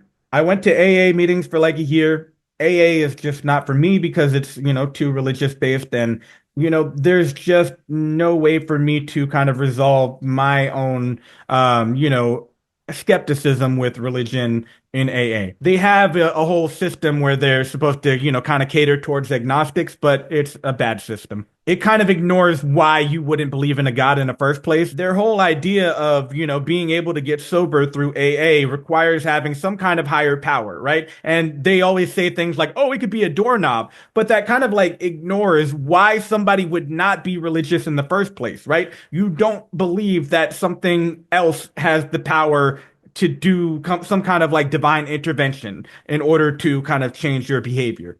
So it has to come within you. And AA doesn't have a system where your sobriety comes from you because literally the first thing they tell you in AA is that you are powerless over alcohol. So you have to have something else that is more powerful. But you can't just replace God with a doorknob and say, fixed. There you go, atheist. You got this. It's so fucking stupid. I still drink, but I don't drink and drive ever. I'm at the point where, I will just stay home and drink at home. I don't go to bars. I don't do stand-up comedy anymore because the entire business model of a bar that nobody ever talks about is to be a place that you drive to, right? Unless you just live close enough to walk to it, like if you're in the city, but anywhere else in the world, you have to drive to the bar, get drunk, and then drive home. Very few people are driving to a bar, getting drunk, and taking an Uber home and then picking up their car the next day. I've tried for a long time to try to like free myself of alcohol. There have been, a couple periods of time, like maybe like 6 months or so where I'll be sober. But for the vast majority of the time, I have struggled to be sober, period. And that's really the number one thing that like right now I want to and need to fix about myself. I say it pretty openly, like I'm an alcoholic. I will never not say I'm an alcoholic. I have tried in my life to like put barriers around my drinking. I'll say, okay, well, you're allowed to drink, but before you take a shot or drink anything, first you need to get out a piece of paper and write, I will not drink or I will be sober 100 times. And I've literally done it. I've sat in my car with a pen and a piece of paper. I will not drink. I will not drink. I will not drink. Then go into the apartment and take a shot. If that's not alcoholism, I don't know what is. There is one time after my DUI where I drove after drinking, and I'll tell you the story. I was in my apartment in Baltimore City. I was by myself at home drinking. Earlier in the day, I had parked my car and I was sober when I parked my car, but there was kind of like a small parking garage. It wasn't like a public parking garage and it looked like it was closed off. It didn't look like anybody was there. And I lived there like that. The building next to it was unoccupied and being under construction for a while. And if you live in the city, especially a congested city like Baltimore City, it can be very difficult to find parking, especially around, 5 or 6 o'clock when, I get off work. So I found a spot, but, like the tail end of my car was kind of like in the like aisle for where this parking garage was. I didn't really think anything of it. I thought it was inactive. I didn't think anybody would be in there. So I went, back into my apartment. Later that night, I was drinking. And then later that night, a knock comes on the door. 2 police officers are there. They said to me, you need to go get your car. I said to them, I'm fucking hammered.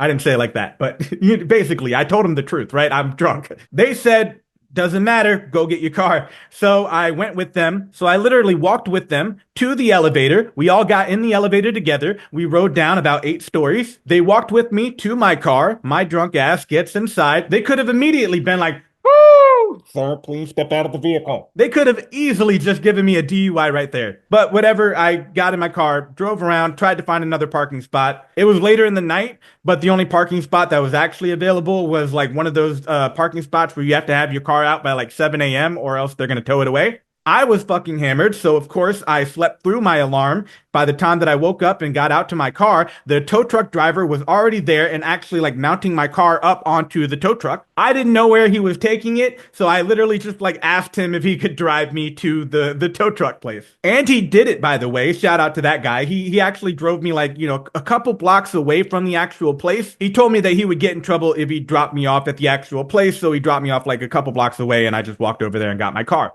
But, after the age of like 23 or so, I don't really have very many stories. The reason I don't have stories is because my life has been pretty good. I still struggle with, alcoholism. And that's, again, like I said, the only thing that like I really want to fix in my life. After the age of 23, I've really just been trying to focus on getting my life together. And like, I haven't had any real traumas. I haven't had anything really bad that really happens that's really worth talking about. I went back to college. I was 28 by the time that I went back to college. I got a 4.0 GPA. I got a bachelor's degree in computer science. I got a job as a software engineer where I've been working for almost 3 years now. My wife and I have a stable relationship. We're financially stable. The only other kind of traumatic thing that has happened is the pandemic, which we've all experienced, right? But at the same time, I think we should all be able to kind of grieve that together. That's pretty much all I really wanted to talk about. There might be some things I'm forgetting that might pop up later in my head, but whatever. Maybe as I do the podcast, they'll come out regardless. So the $1 million question is, why did I do this? Why am I basically telling you my life story? I don't think, people are really going to care. Like, I mean, enough to watch this whole thing because most people don't know who I am. If I were a celebrity, maybe they would care. But at the end of the day, the only reason that really matters is that I think it'll be a net positive, whether that be for just me, for somebody else. It doesn't like as long as there's no harm in doing this podcast, I don't see why not. But the more underlying thought that I have, and the reality is that after the pandemic, I became very socially isolated from a lot of different people. The only person that I actually talk to is my wife, and that's why I started this podcast in general, is to be able to create more connections. What actually happened is that I kind of had some like, mental breakdowns at work because I don't have a great control over my mind. My wife started going to therapy, which, got me to start thinking, okay, well, if she's going to go do therapy, I can go do therapy as well. Something that was pretty obvious is that I don't really have any friendships. I also don't really keep very close connections with my family outside of, occasional just, hi and pleasantries and things like that. So it was pretty immediately obvious that I needed to, make some connections with actual people, not like online, but like, in person. And, this will eventually get to that point. Like I have no reservation with,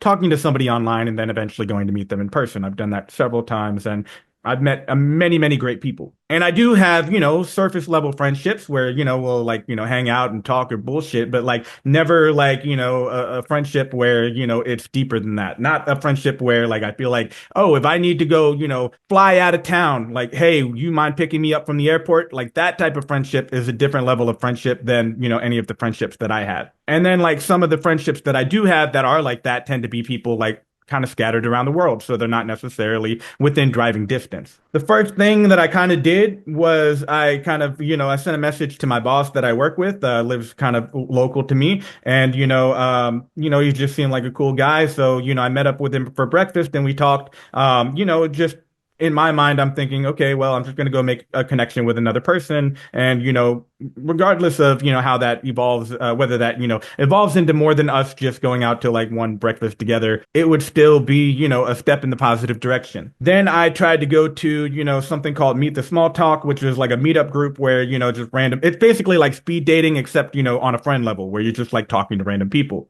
And some of those people were, fun to talk to, but, I didn't make any connections where I felt like, okay, we're going to go hang out with each other. The next thing I tried was, I'm a battle rapper and like, there are some people in the battle rap community that I know. I reached out to one guy that, I've kind of known for a little while, but I haven't really like had like a really deep conversation with him or anything. I basically like hit him up and asked if he wanted to hang out, and that didn't really happen, kind of fizzled out and whatever. I'll move on to the next one. Then I tried Bumble BFF, which is a really shitty app, and I just don't like it, so I don't really have any intention of meeting anybody on it. But every one of these things was like a different thing that I tried. Like in the last year, that's what I've been kind of focusing on, is trying to build like random connections with people. But every time, I kind of run into a roadblock, and this is kind of what I learned from dating as well, is you got to fail over and over and over and over again. And then, eventually figure out the right path, find a path of least resistance. And that's partly why I created this podcast, the whole thing, not this episode. This episode was, particularly about me. The podcast is a way for me to, start creating more connections with people. Right now, I've only done like, 5 episodes or whatever. And as I continue to move on, I'm going to be doing a lot more, and I'm going to be a lot more active. And then I might actually start, reaching out to people and start, making more friendships based on that. Part of me wants to bring people that I already know, people that I've known for a long time, and maybe I kind of haven't been talking to for a while, and kind of bring them on the podcast. Really depends. But as for why I did this particular episode, part of it is just because this makes me very uncomfortable. And I think ultimately growth comes from being uncomfortable. The reason it makes me uncomfortable is because I have a lot of social anxiety. In my head, I kind of have this entire comment section, right? Where I can see like, oh, this is like an angry feminist. This is a toxic masculinity dude. Here's my friends and family, people that know me, or the girls that I've dated in the past. I literally kind of go through all of these different perspectives, and I start judging myself through their lens, because I kind of predict what they're going to say, what they're going to say about me, what they're going to feel about me, all of that stuff. That is so fucking mentally draining. To have to give a shit what all of you think, to give a fuck about your judgment.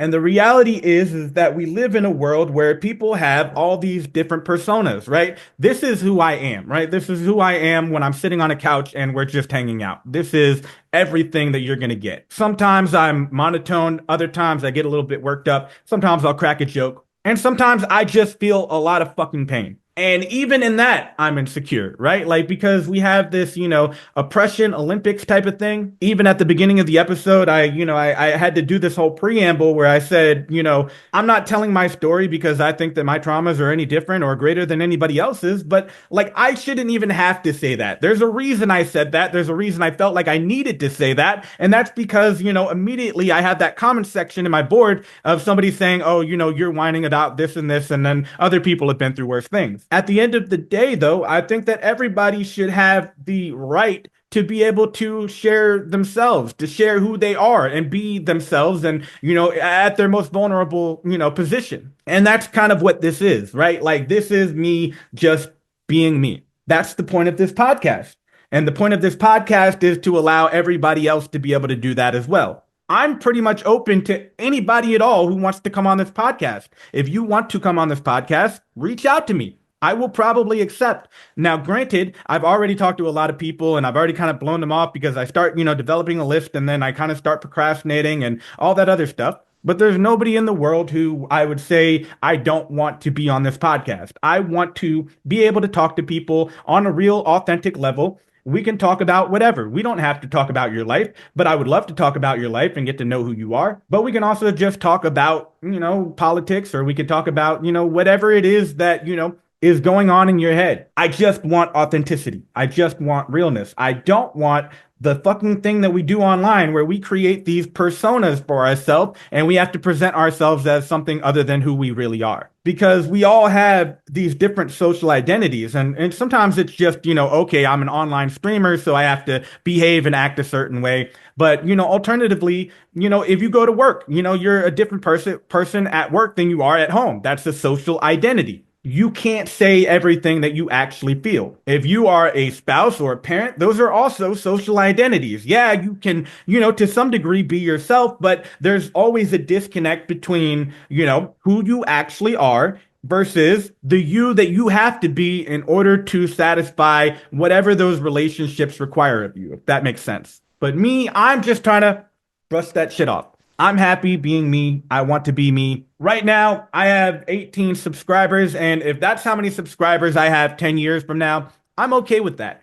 I don't really give a shit about being famous or anything. It would be nice, 100%. It would be nice to be able to, make some kind of like currency off of being able to stream. But as I continue to do more episodes of this podcast, I'm going to be asking people to kind of share themselves with me, right? And I don't feel like it's fair for me to, ask that of other people if I'm not willing to do that, in general. It's already kind of happened a couple times where I've had a conversation with somebody and something would come up and, I have to be like, well, I don't really want to get into all the details of that right now because, I just want to focus on them and have that podcast centered around what they're doing. So that's partly also what this video is me getting all of that out of the way so I can say, go watch that video if you care. But at the end of the day, part of why I'm doing this is also just because it makes me uncomfortable. And I think in order to grow, I have to be uncomfortable. It's genuinely scarier to me to actually have like thousands or millions of people viewing it and then all of those people judging me. I also just don't want to feel like I'm harboring any secrets, right? These are everything. This is all the skeletons in my closet. It's really not that bad. One of the things that I learned from dating, right, was that the difference between me from the age of, 0 years old up to 21 and then 21 up until now is that back then I was afraid to put myself out there. I was afraid of rejection. The solution to that is to go get rejected over and over and over again. Now I find myself afraid of judgment. So what is the solution to that? Go fucking get judged. Who cares? Let them fucking judge you. I can accept that. The reality is that when I actually went out and I dated girls and they rejected me, it was never for the reasons that I thought that I was going to get rejected. Some girls rejected me because, I wasn't their type. Okay, there are a lot of other girls who I am their type. I remember one girl that I started talking to rejected me because I was too young. Who gives a shit? But those were never the reasons in my head for why I expected people to reject me. Because before I had any actual evidence, before I actually got rejected, I always thought to myself, oh, they're going to reject me because I'm a freak. They're going to reject me because something is wrong with me that is not wrong with everybody else.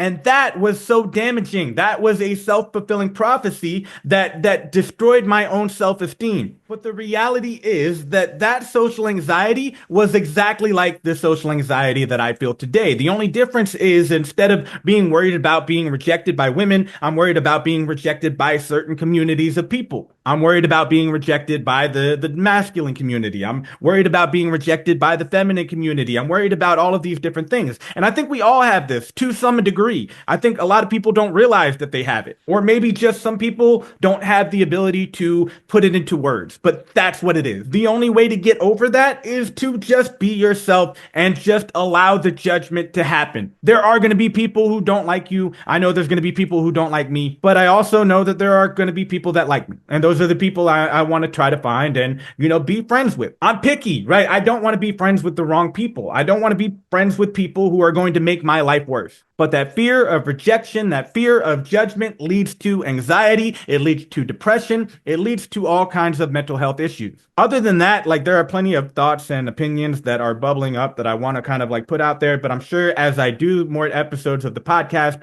they're going to come out anyway. So we're just going to go with that. If for any reason there is even one soul out there that is still with me, thank you very much for, tuning in and listening and giving me your time. I wish I had like a cookie or something to give you. I don't know. I'll bake some shit. Give me an address. I'll send some cookies. But yeah, that's pretty much it. I'm just going to wrap this episode up. I hope you tune in for future episodes of Introspective.